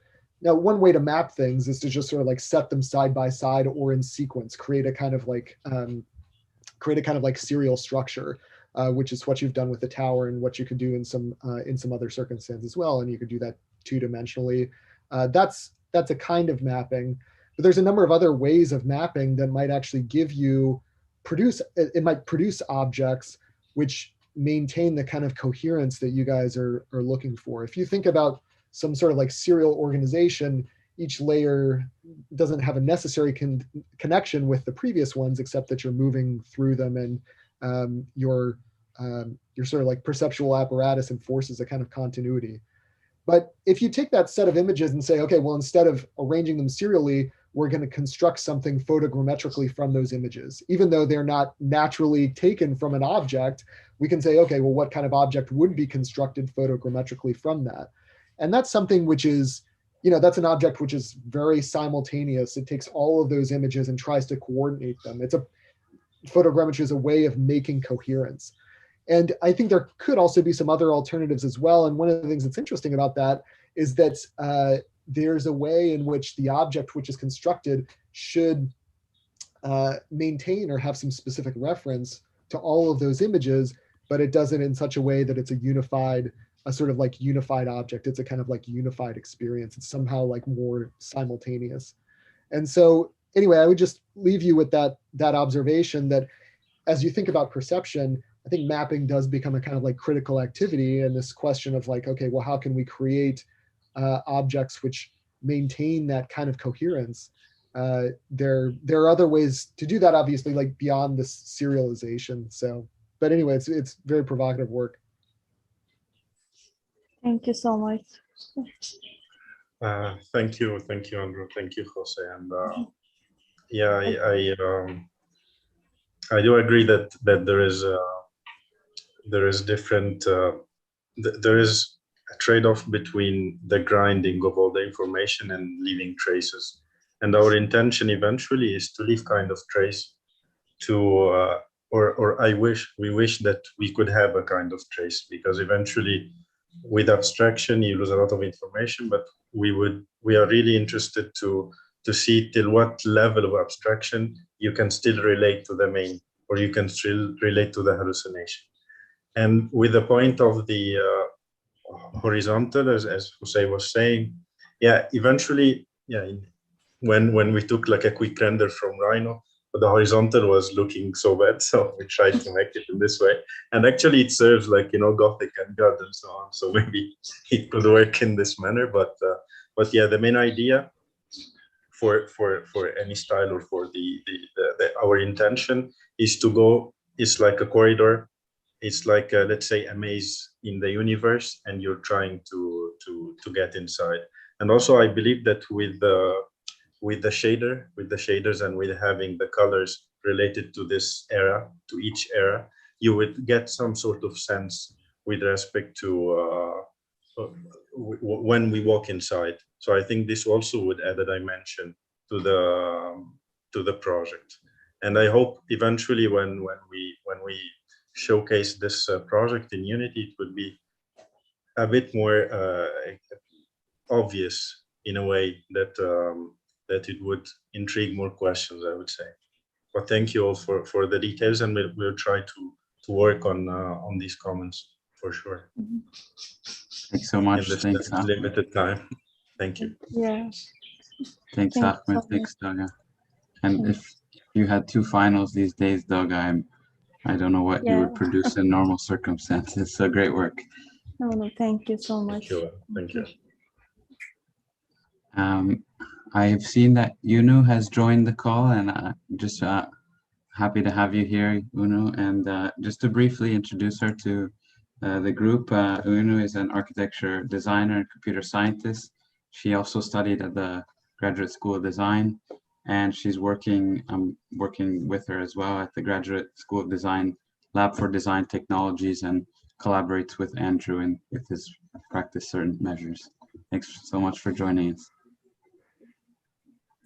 Yeah, thank you for the introduction. I'm excited to see everyone's work today. And so next in line, we have Faye and Carlos. Are you guys ready?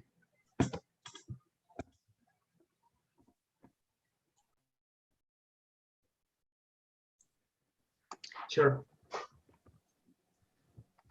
Okay. Yeah.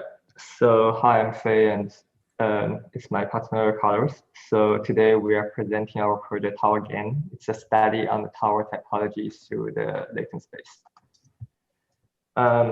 Yeah. So image is like a clutch done by OMA for their projects like the Renaissance. So so basically, like from the image, we can see like today's towers are considered and designed like vases, and rather than forms, they are more shape oriented, like they are kind of hollow vases basically without interior. And OMA did this clutch as a critique, while we see this kind of like a good opportunity for us to study the towers through AI, especially for 3D games, since they are just like shape problems.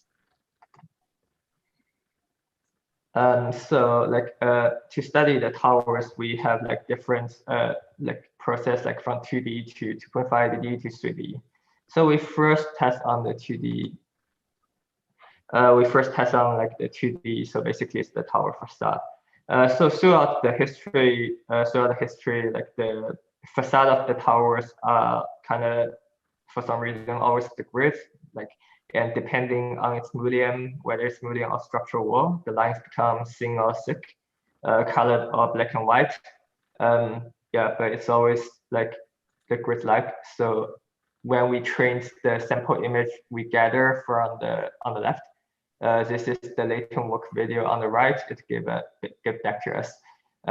Yeah, it's basically like a morphing of like the tower elevation textures that we are later going to remap on the tower. Yeah, just. And then like for the process of how we train 3D data, like instead of like the typical manual labor in the office, like for a lot of interns making blue film model, now here like the 3D GAN AI is doing the form exploration for us within the realm of the possibility. So it's more like our digital blue film model.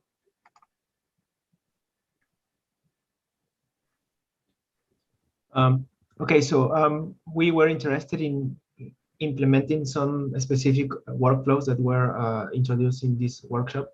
And we wanted to focus on analyzing this certain typology of the tower using machine learning to obtain a set of results that could then be processed. So we used the 2D style GAN as an input for a data set for the facade generation and texture. 2.5D stacking of images for a possible core of this building, and then a 3D post-processing or representation techniques. Yeah, if you go to the next one.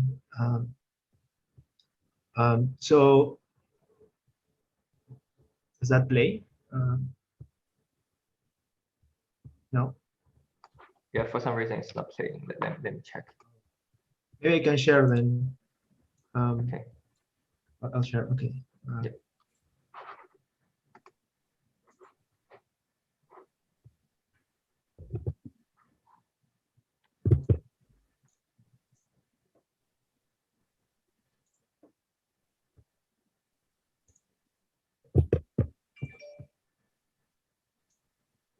Right.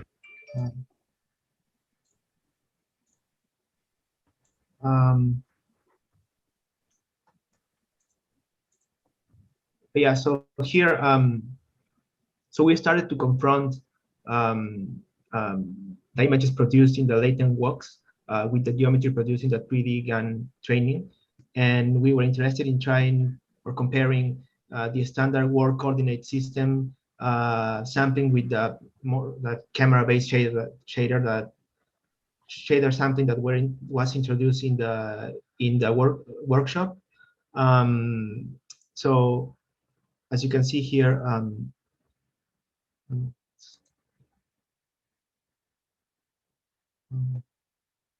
second.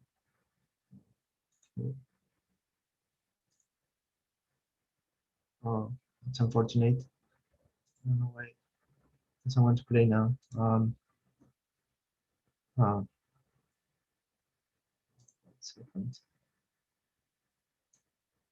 Sorry.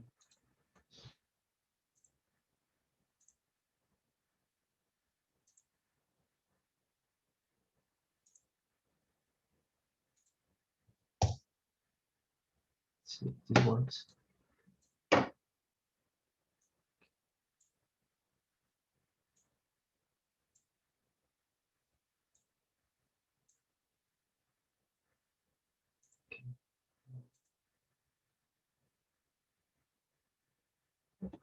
Okay, sorry, it's not playing, but in this slide we can see how we started to just starting mapping some of the latent works images and looking at some of the resolution or scale issues for a possible facade. And then here we would have a different kind of shader, more dynamic, that maybe we can show that later. I don't know. And then we look at the same exercise, but with a less voxelized approach to the 3D shape. Let's see. Yeah, I don't know. Okay, yeah, something like this.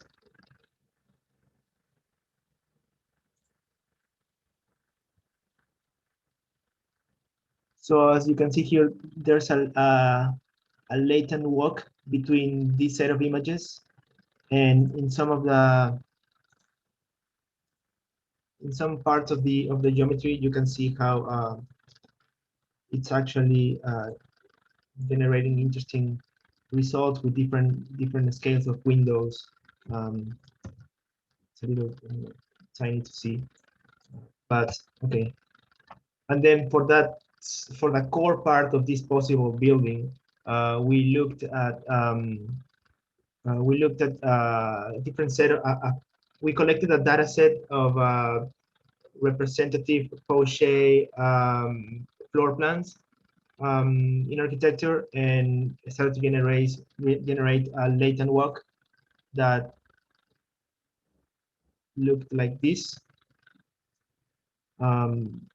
which had a very diverse set of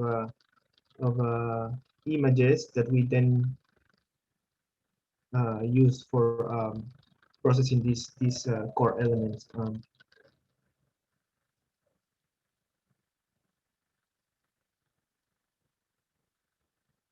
Yeah, some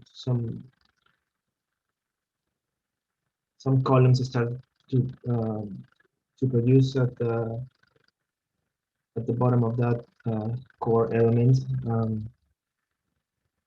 Then this would be the workflow that we use for producing this. We used an image stack that we then voxelized to generate volumetric and spatial conditions, and yeah, which was derived from this latent work again, right?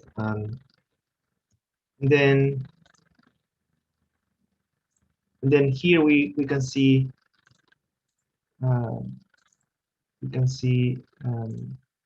some animations of how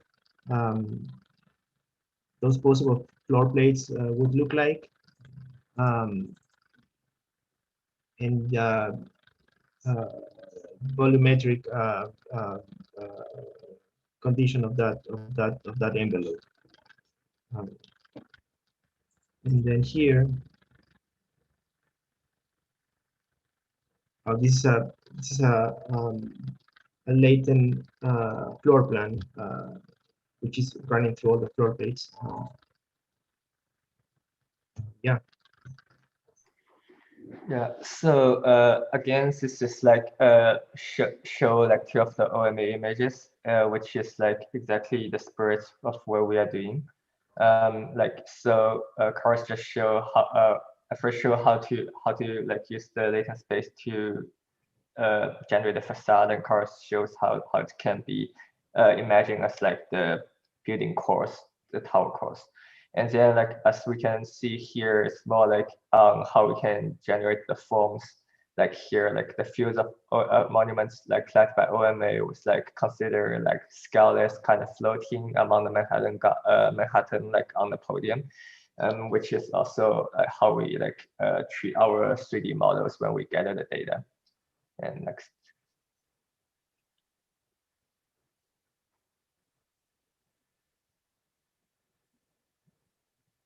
Oh, next. Yeah. Yeah. Yeah. Please, just you can just play the video. Yeah. yeah, so this is like our digital model, massive model generation, like while like in the Rhino space, like we kind of going through the iterations of like the different yeah, basically going through the iterations like the AI kind of give us. And yeah. That's right. And like when we kind of maybe fix like iterations and like the facade kind of morphing on the top, suggesting potential buildings. For example, this iteration, you can definitely see some of like the, let's say the trace of like the data we input. For example, I think the big holes definitely come from the OMA CCTV tower, while there are others like, for example, on the top, like a huge slab maybe come from like the Singapore, the famous hotel. Yeah, but like together they kind of quickly give us like lots of like iterations, and we can just basically we think like this 3D GAN is like a good way of treating tower as like a shape question. Yeah, thanks. That's it. Thank you. Thanks, guys. It's interesting. I mean, this last animation is really intriguing because you have this very very blunt kind of objects in a way, which at the same time have a very figural kind of presence. And then there's a sort of like juxtaposition between that and this sort of like very fine-grained quality of a certain kind of curtain wall that you're projecting. And what I think is interesting about the project is, you guys don't necessarily come out and say it, but there is this interest in modularity and this idea of sort of like a kind of like subversion of modularity that might be possible through these kinds of like neural processes. You know, you have these original, you know, the first sort of like latent walks and these very patterned, very regular, very regimented kinds of elevations. And then all of the sort of like towers that are generated, they derive certain qualities from the voxel representation, even if they're smooth and otherwise processed. But I wonder if there might be some way, you know, one of the beauties of these kinds of GAN processes are that they make continuous sense of things that should be discrete. So you can take these sort of like very regimented modular patterns and add to the training set things which are almost exactly the opposite of that. So highly figural sorts of objects or images which are super rasterized and don't have any of that sort of like modular structure. And then the result becomes this kind of like negotiation, this sort of like attempt to make those kinds of situations more modular, to sort of like make, you know, maybe to borrow a phrase from the last review, to make coherent those kinds of things in terms of modularity. And that's what I think could be really interesting, is you could, you know, what's also great about neural networks is that they have a way of implicitly negotiating different topological conditions in a very smooth way. And I can imagine sort of like hacking in a way the initial training sets so that you're forcing a little bit more of that negotiation. So you have these moments where, for example, in this final animation, where it's not this continuous modular facade, but instead there are these moments of sort of like intense warping or disruption, or the fabric, you feel like the fabric is being torn. And I think that's something which, I think that's a great potential of what you guys are doing. And I think you've hit on something interesting in this sort of like idea of modularity in relation to GANs. I'll just mention one paper, which is, it's a little bit of an older paper, but sort of like deals with this, it deals with this question of the curtain wall as this kind of like permutable vessel. And it talks kind of like specifically about the curtain wall's role in modernism, which is kind of like this very strange situation, because the curtain wall also contains these very, very diverse and very unusual kinds of things. It's like, yeah, the cube can sort of like segment a whole world, but what's inside can be sort of like very bizarre. And so I think that's sort of like bizarreness of the GAN, and sort of like that struggle between modularity and regularity and something that's a little bit more figural. That I feel like that's the potential of your project.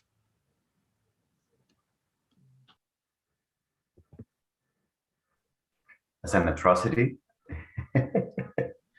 Yeah, I mean, it's like a very bold title, but it's but yeah, it's worth checking out if you're interested in this sort of like place of the curtain wall as a conceptual category and its relationship to modularity. Good job, guys. I'm very happy to see this. I agree with a lot of what Andrew has said, so I don't want to repeat himself. I just may want to add real quick that I was also kind of interested about the process that you have followed. Like, I think the modularity aspect and like the trying to find this like mutating structure for a tower. I thought that was a really interesting process, but I thought it was missing some of the analysis that you made for the facade in the lines that Andrew has suggested, and then like finding a way to integrate the two. So you did the voxelization purely on the structural latent space mitigation. However, I wonder how that could be combined with like the projection of the images of the facade to actually generate a volumetric object, not just what we see here in the last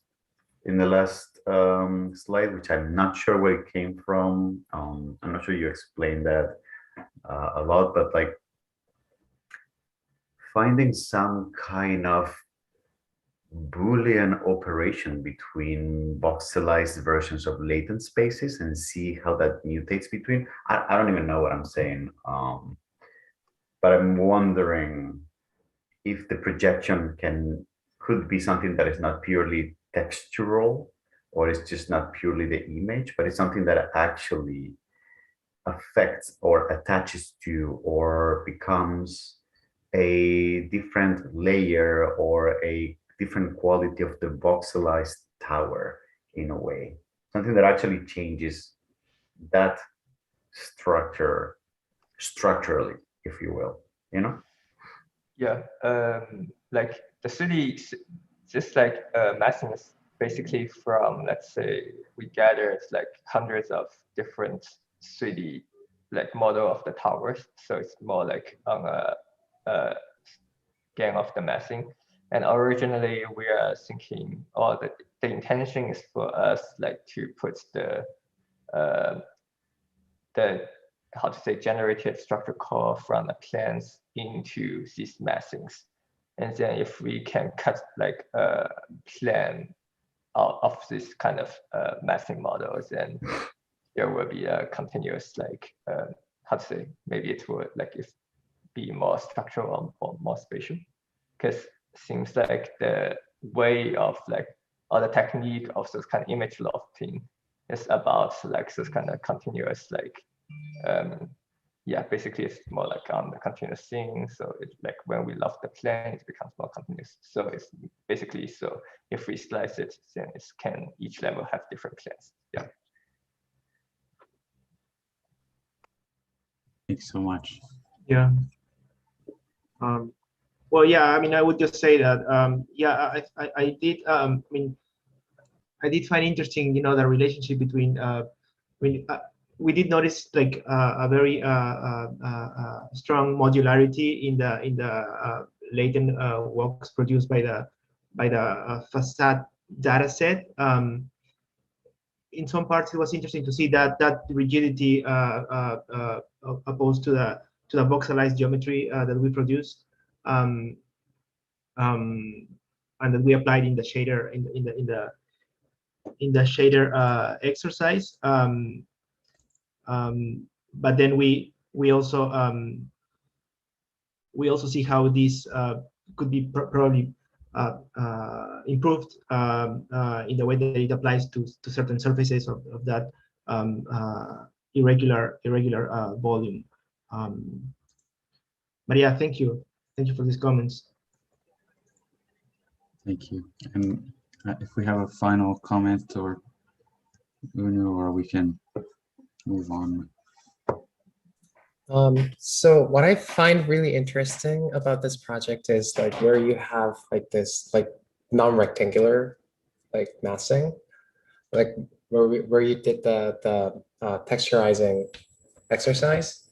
And I'm more curious to see like how like vertical conditions can vary within the volumes. So it looks like you're lofting the series of like images like that you got from the scan.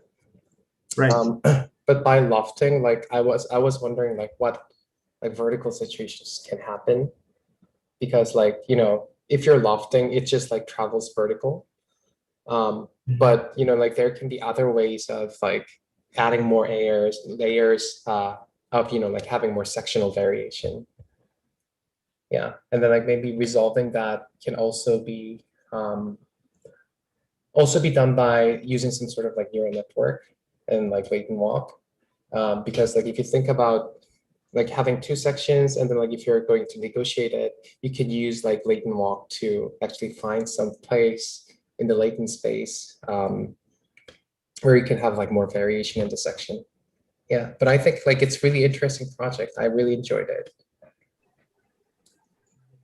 Thanks, guys. Great work. Impressive for the time we've had to work on it. Gonna ask for the next group to jump in. Yes. Okay. We've got Sandeep, Wenhao, and Beywei. Yeah, I'm just gonna share my screen. Great.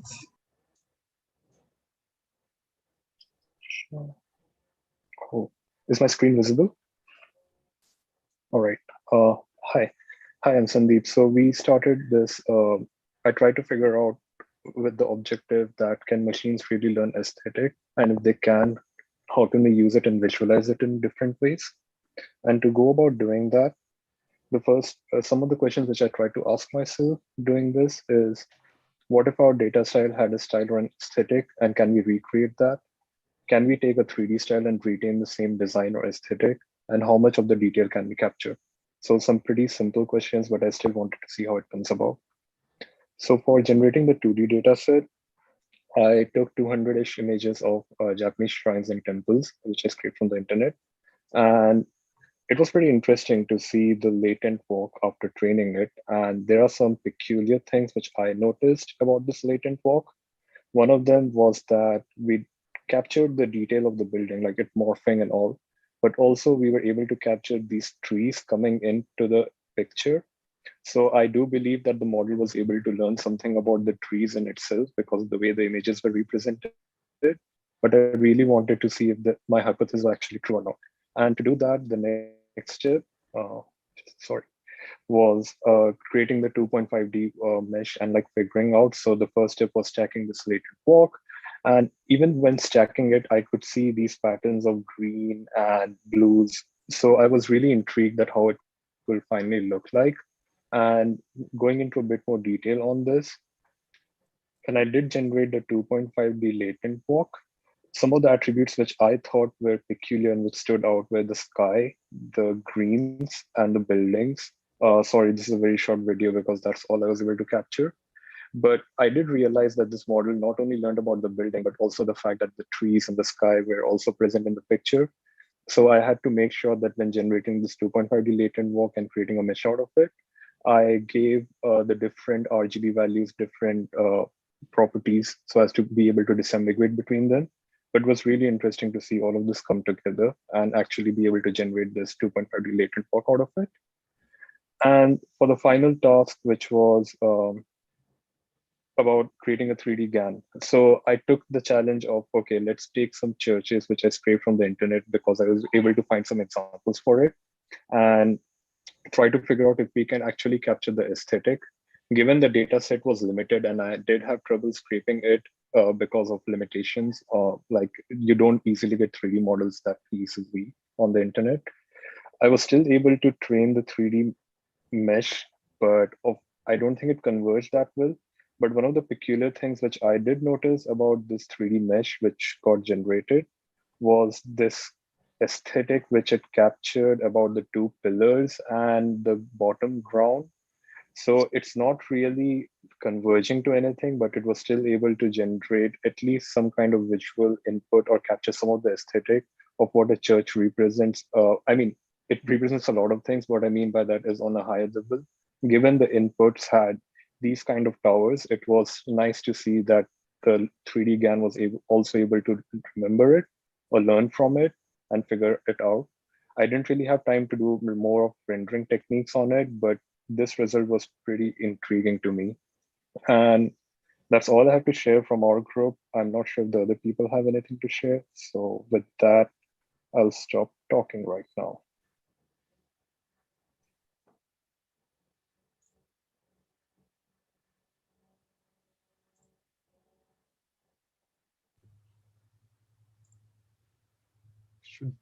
Should we respond? I guess, are we on? Thanks so much. Yeah, no worries. Thanks so much for that. Yeah, please. Yeah, I mean, I just have a couple of observations, which are maybe like starting points for a kind of project. I mean, one of the things that's interesting in the data set that you collected in terms of the shrines, there's two interesting things. First of all, there is this kind of like, I don't know if it's negotiation, but there is this kind of like assemblage of architecture and nature, which happens in those images by virtue of the fact that the building is in a particular context, for example.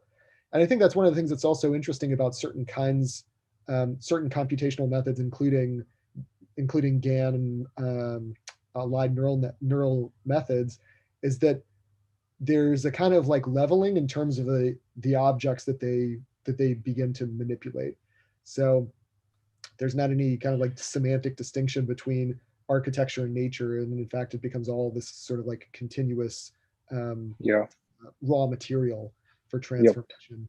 And I think that's interesting, and I think you've I don't know, you've begun to think about where that could go. I think there are a lot of potentially suggestive ways that you can think about how neural processes can combine architecture and nature in a more fluid or recombinant way.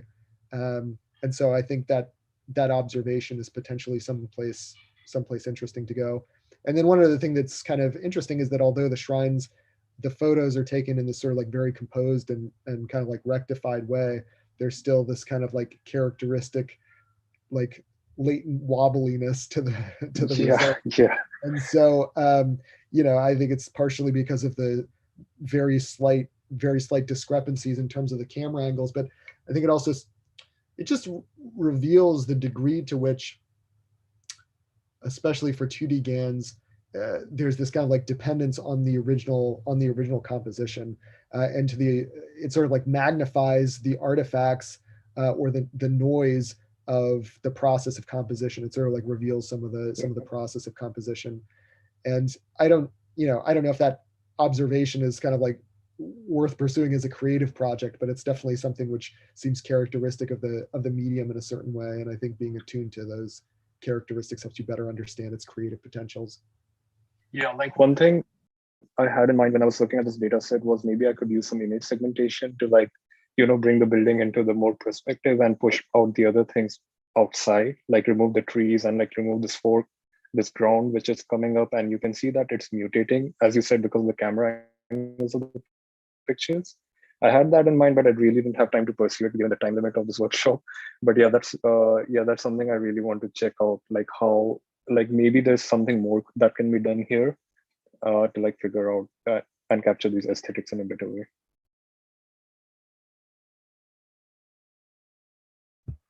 I think that would be really interesting to do. And yes, I think you got pretty far in the amount of time that you have. So congratulations for that. I look forward to what's going to happen on Sunday on your end.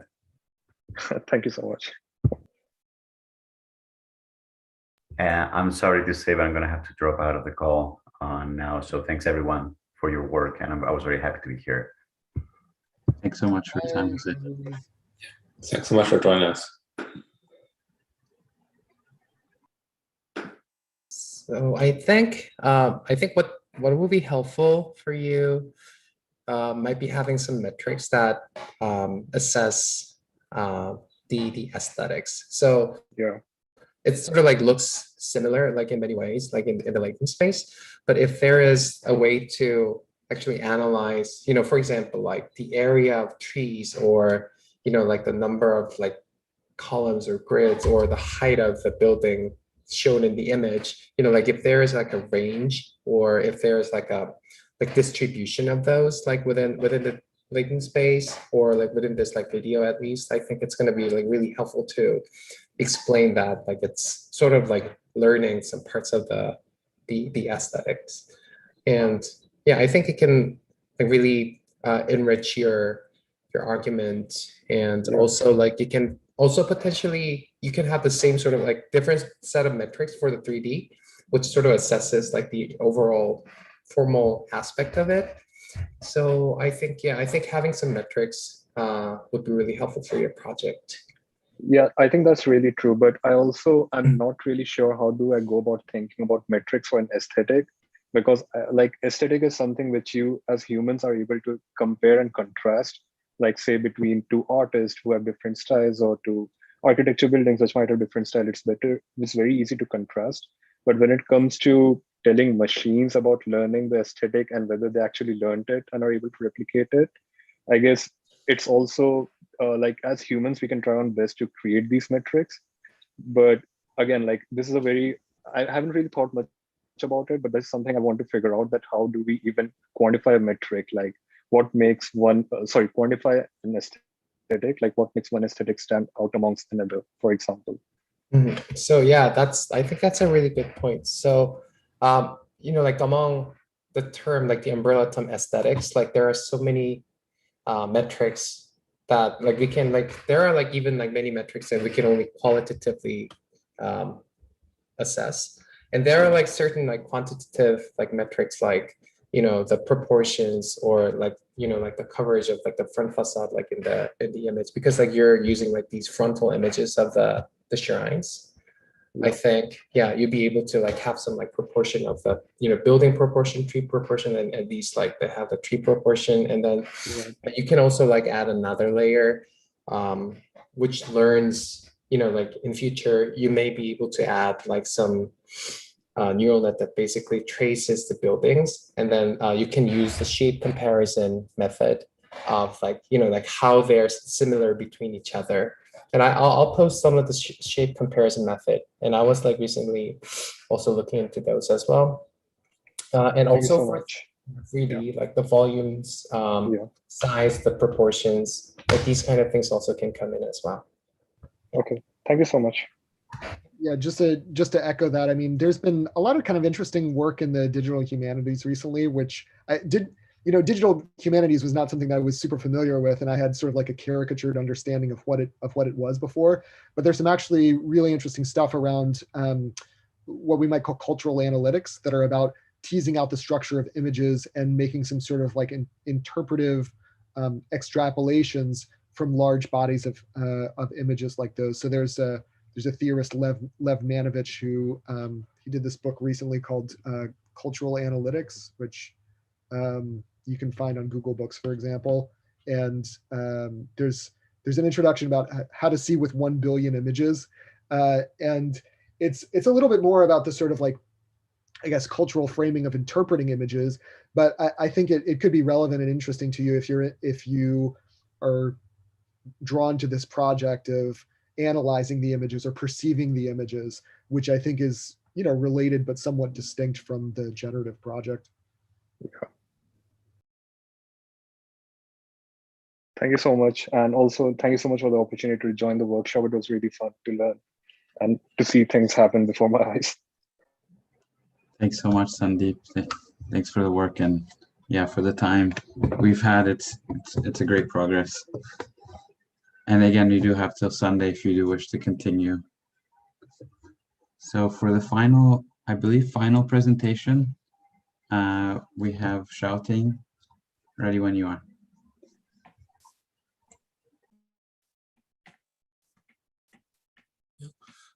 My background is industrial design, and so I work on car design with 3D GAN.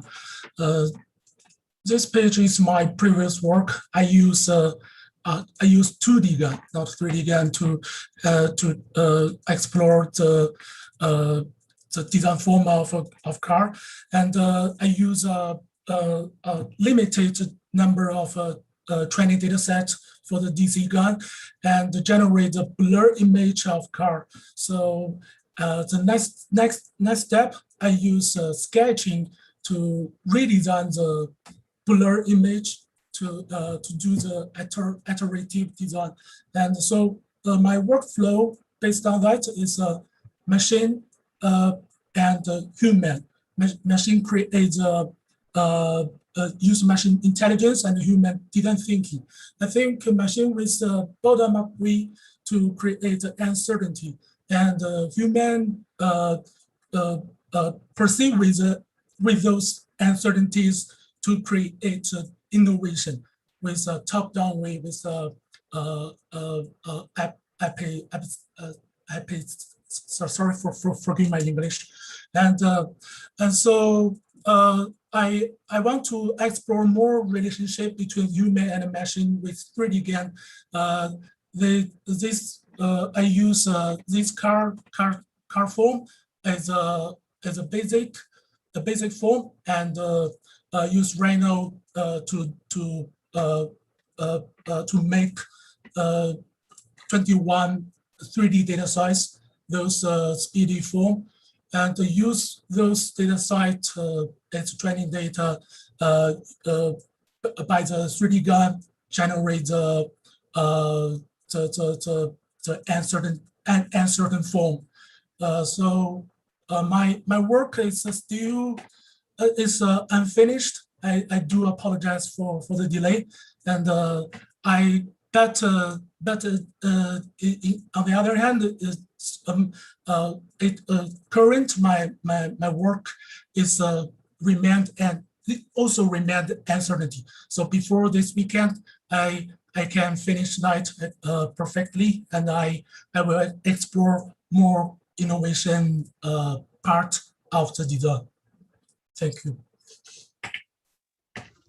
Thanks so much, Xiaoting.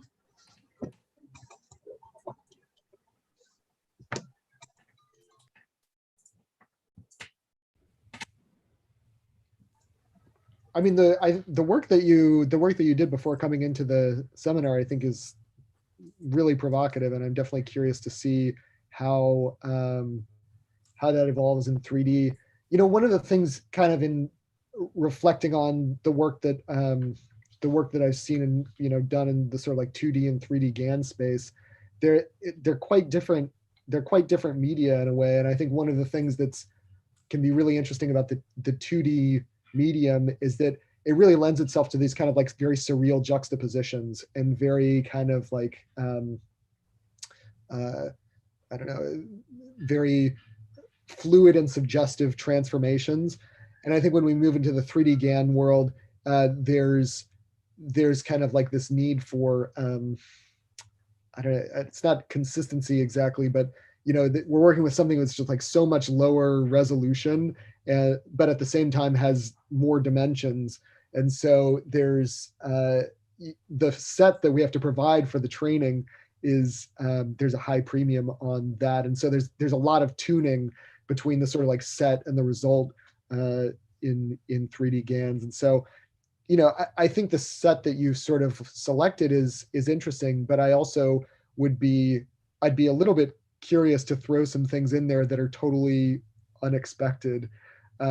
So, take some objects from ShapeNet, for example, and in addition to those beautiful, smooth, sort of like sculpted car bodies, you throw in like, I don't know, some staplers and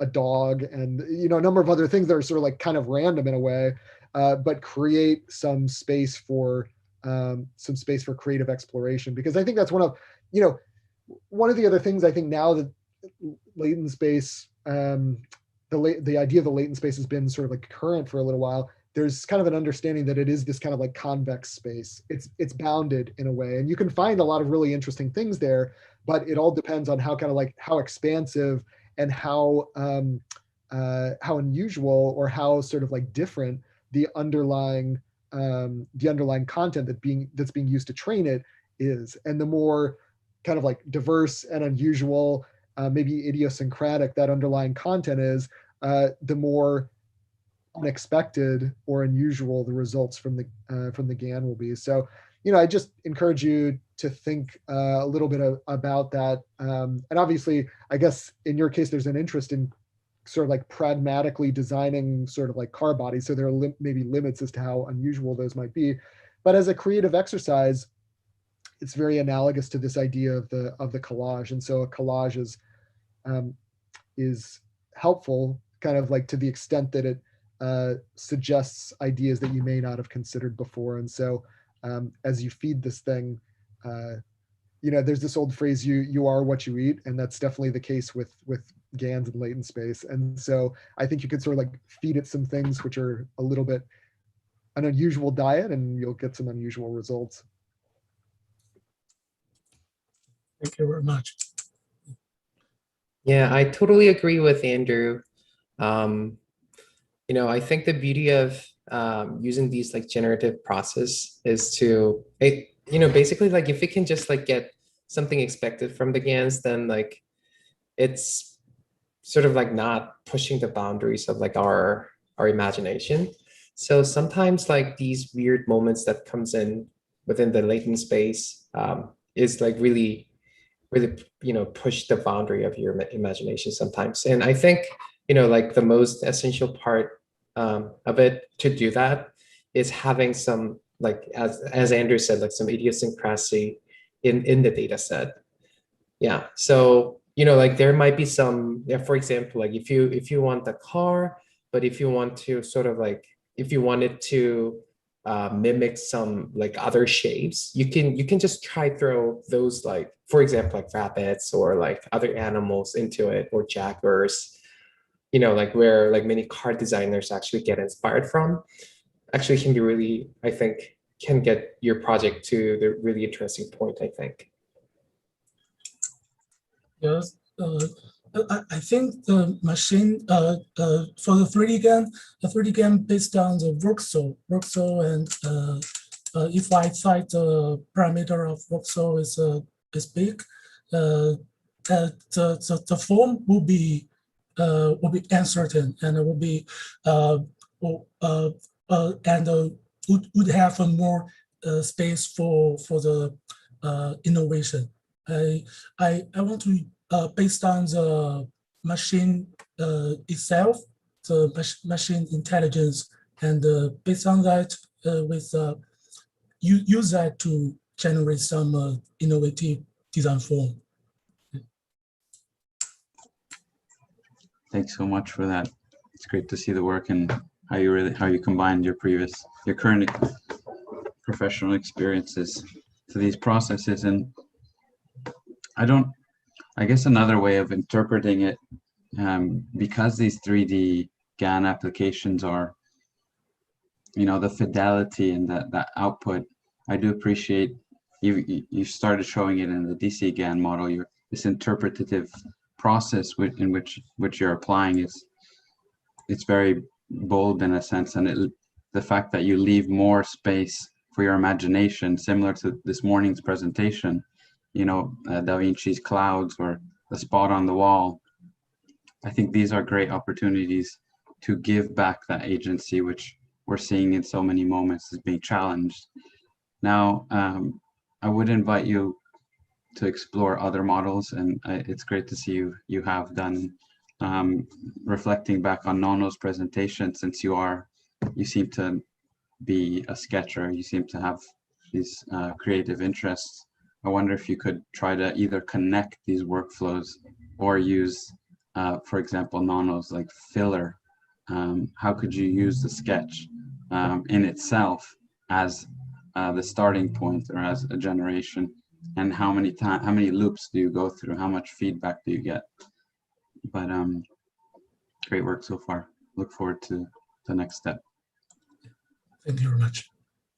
Now, I have been notified that actually Pei-Wei, you would like to jump in as well. So yes, Andrew, Uno, are you both available for one final one?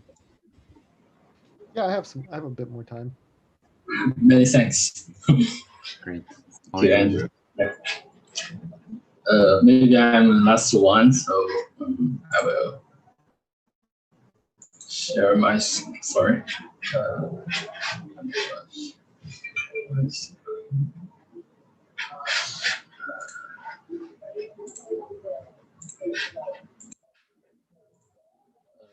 Hello, everyone.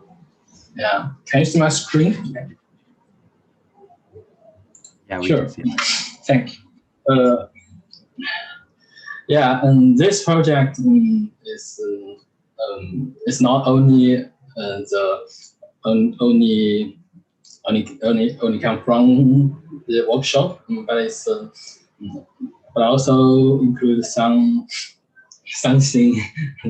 that belong my own project, because I have done some research about the artificial intelligence application architecture since last year. So based on the workshop, I do some progress in my project. So I will share this with us.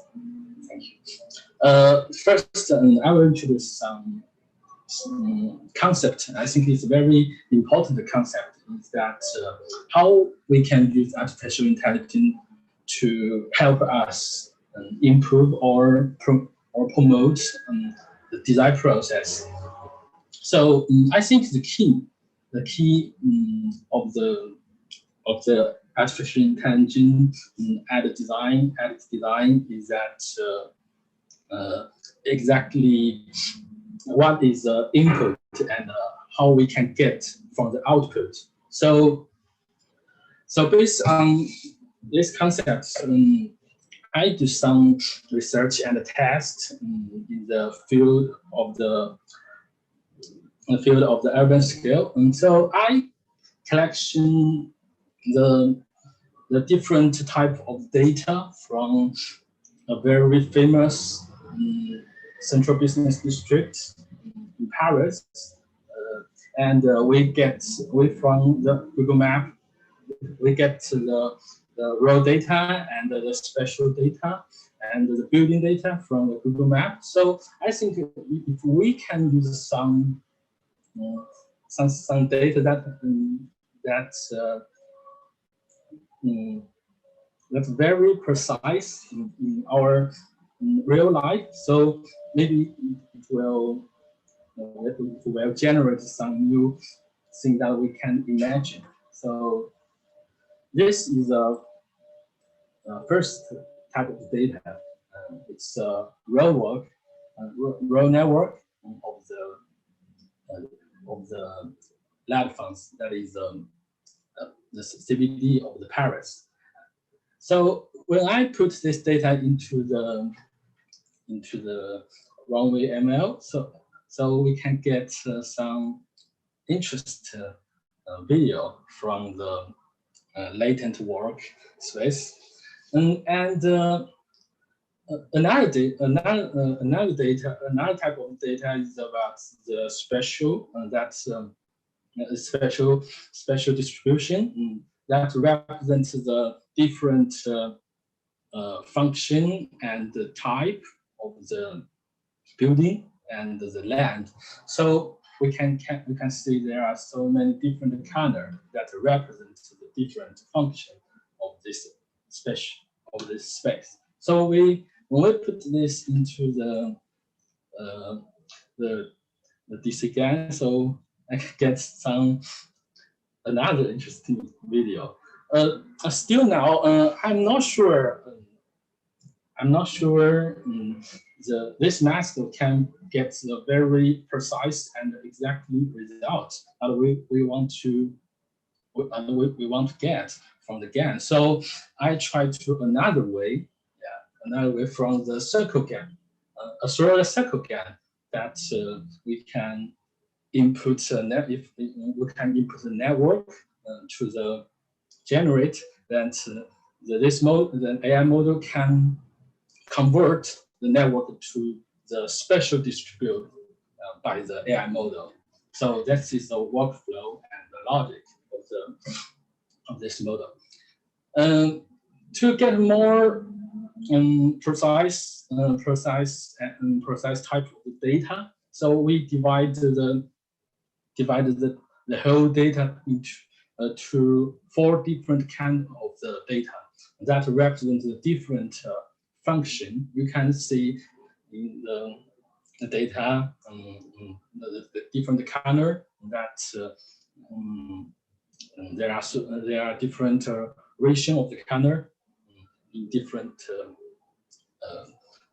data field. So when we start training, we can get the different output from that's based on the different model. Just you can see the model 1 can get the red area, sorry, the yellow area, and the third one and the fourth, you can see the fourth model, the fourth model can get the blue one, yeah. So that represents the different spatial distribution by the different model. So I think from now we just build logic that we just input a network to the model, and then we can get the spatial distribution from the AI. So we can see this is the text that we can put the network to the different model, then we can get a different output.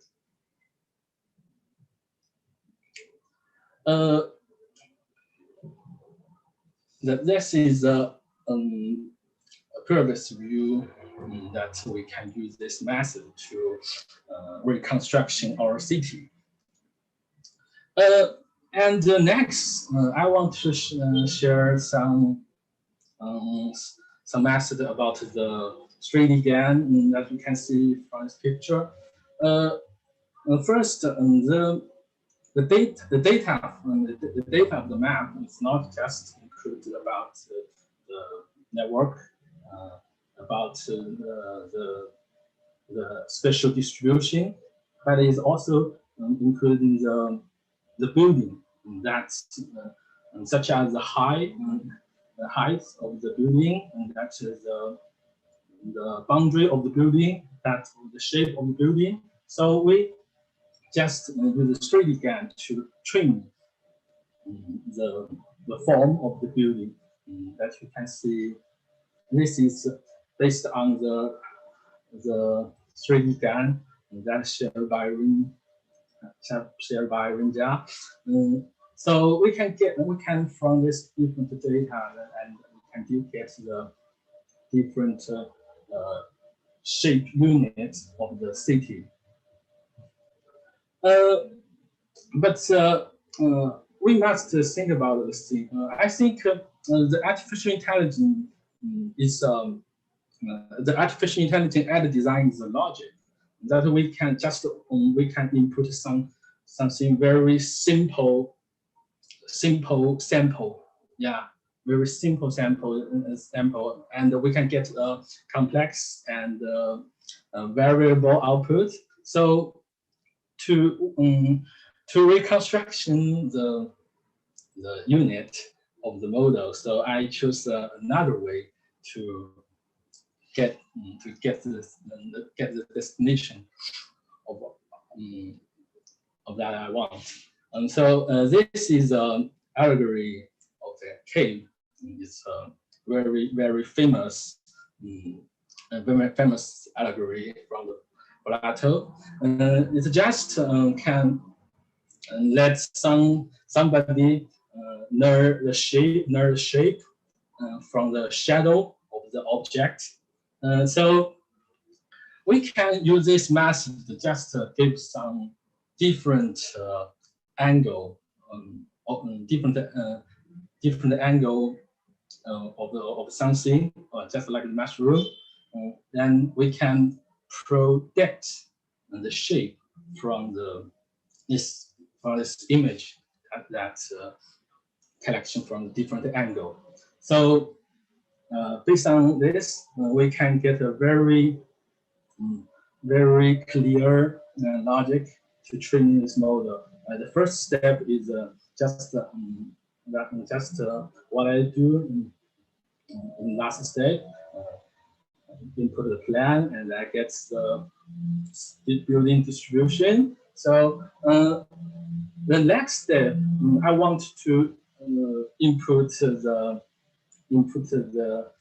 building distribution that's generated by the step one. And so we can get to the perspective view. And next, we improve the perspective view of the image to the 3D GAN, so we can get we can let the AI model reconstruct the voxel model.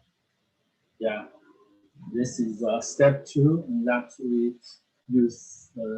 We're trying to find the relationship between the plan and the perspective view. So this is the training output. So we just put the simple plan, simple building distribution that generates the step one. So we can get the view of the perspective model. And the next step, just put the perspective view to the 3D GAN. That is a different with the GAN that Rinja shared with us. Yeah. So we can get the voxel model from the perspective views.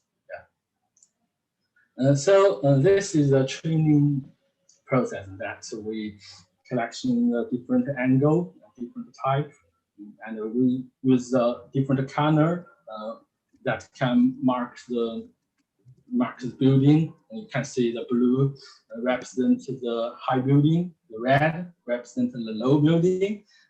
Even there is the base that can make sure that is a unit of in the city scale. So based on this, we can just input any from any angle of the image, and we can get some interesting results. Yeah. And if we can put more image, so we can get the more exactly output, just like this. So finally, we can get from the model from the CSV field, and we can get the cloud point. And so through the cloud point, we can get the voxel model. Yeah, just like this. It's a test that we just input. Not very precisely perspective image to the 3D GAN, and we can get some reconstruction model. Yeah, this is some sample that I do recently months. Next step, I think if I can mix, if we could wrap it up. So, yeah, thanks so much. Yeah. If we can mix the different mix the output and the other and more precise unit model, so maybe we can get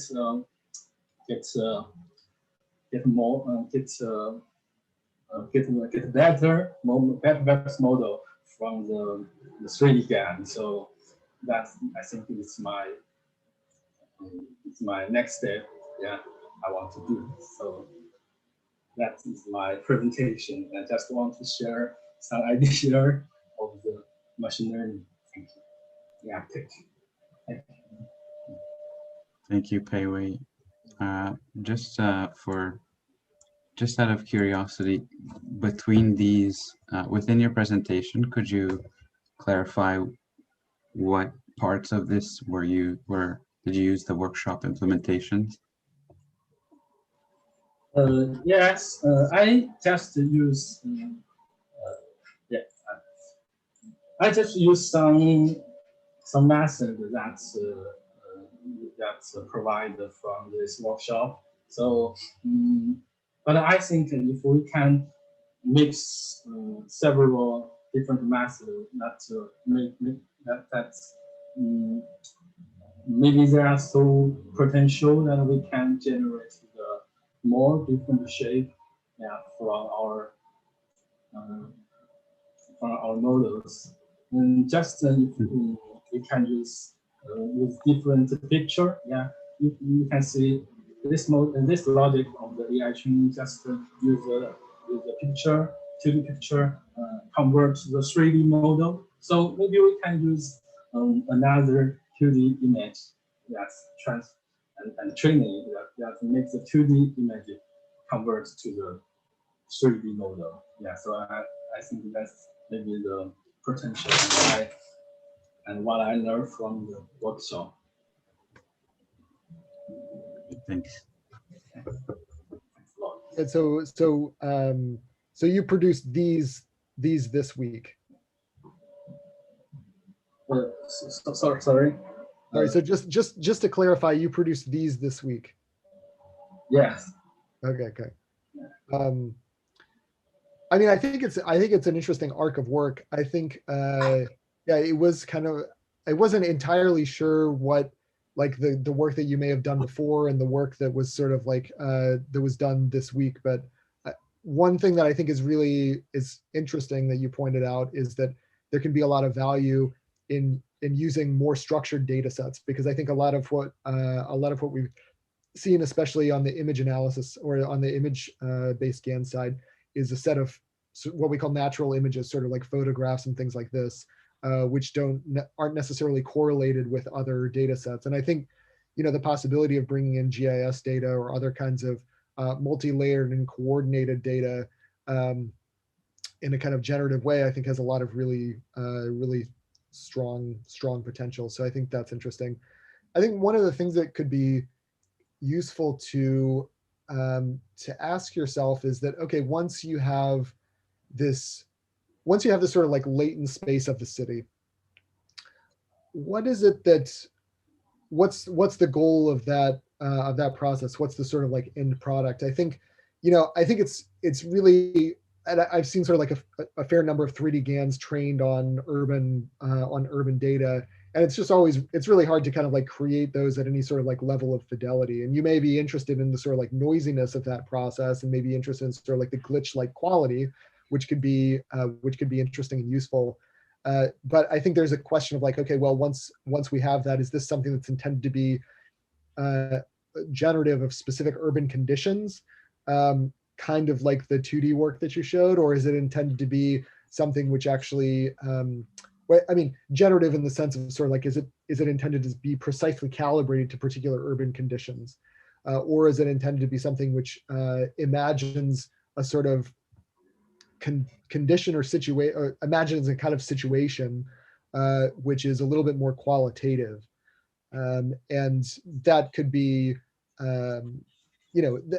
there's an opportunity there maybe for a different kind of creative activity. So I think the work itself is interesting, definitely, and I think this idea of using structured data sets as the sort of like feedstock for these kinds of processes definitely has huge potential. I think the question is just kind of like where as a designer do you want to go with it? What is the kind of like what's the destination? What's the sort of like aspiration? And I'm not expecting you to answer it in this workshop, because I think the workshop is also about exploration, which is useful in its own right. But I think ultimately that's something that you'll need to decide on. But thanks for sharing. Thank you.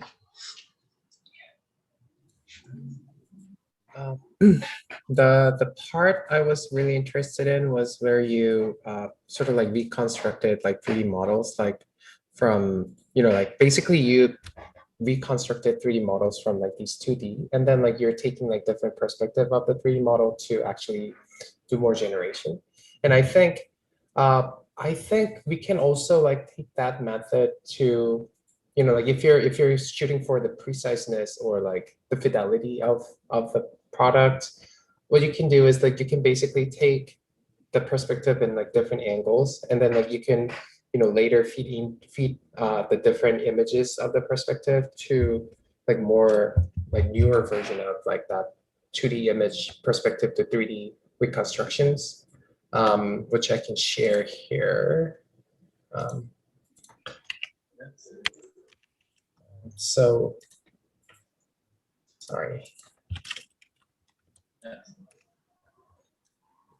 So, yeah, I think you can probably like use this for,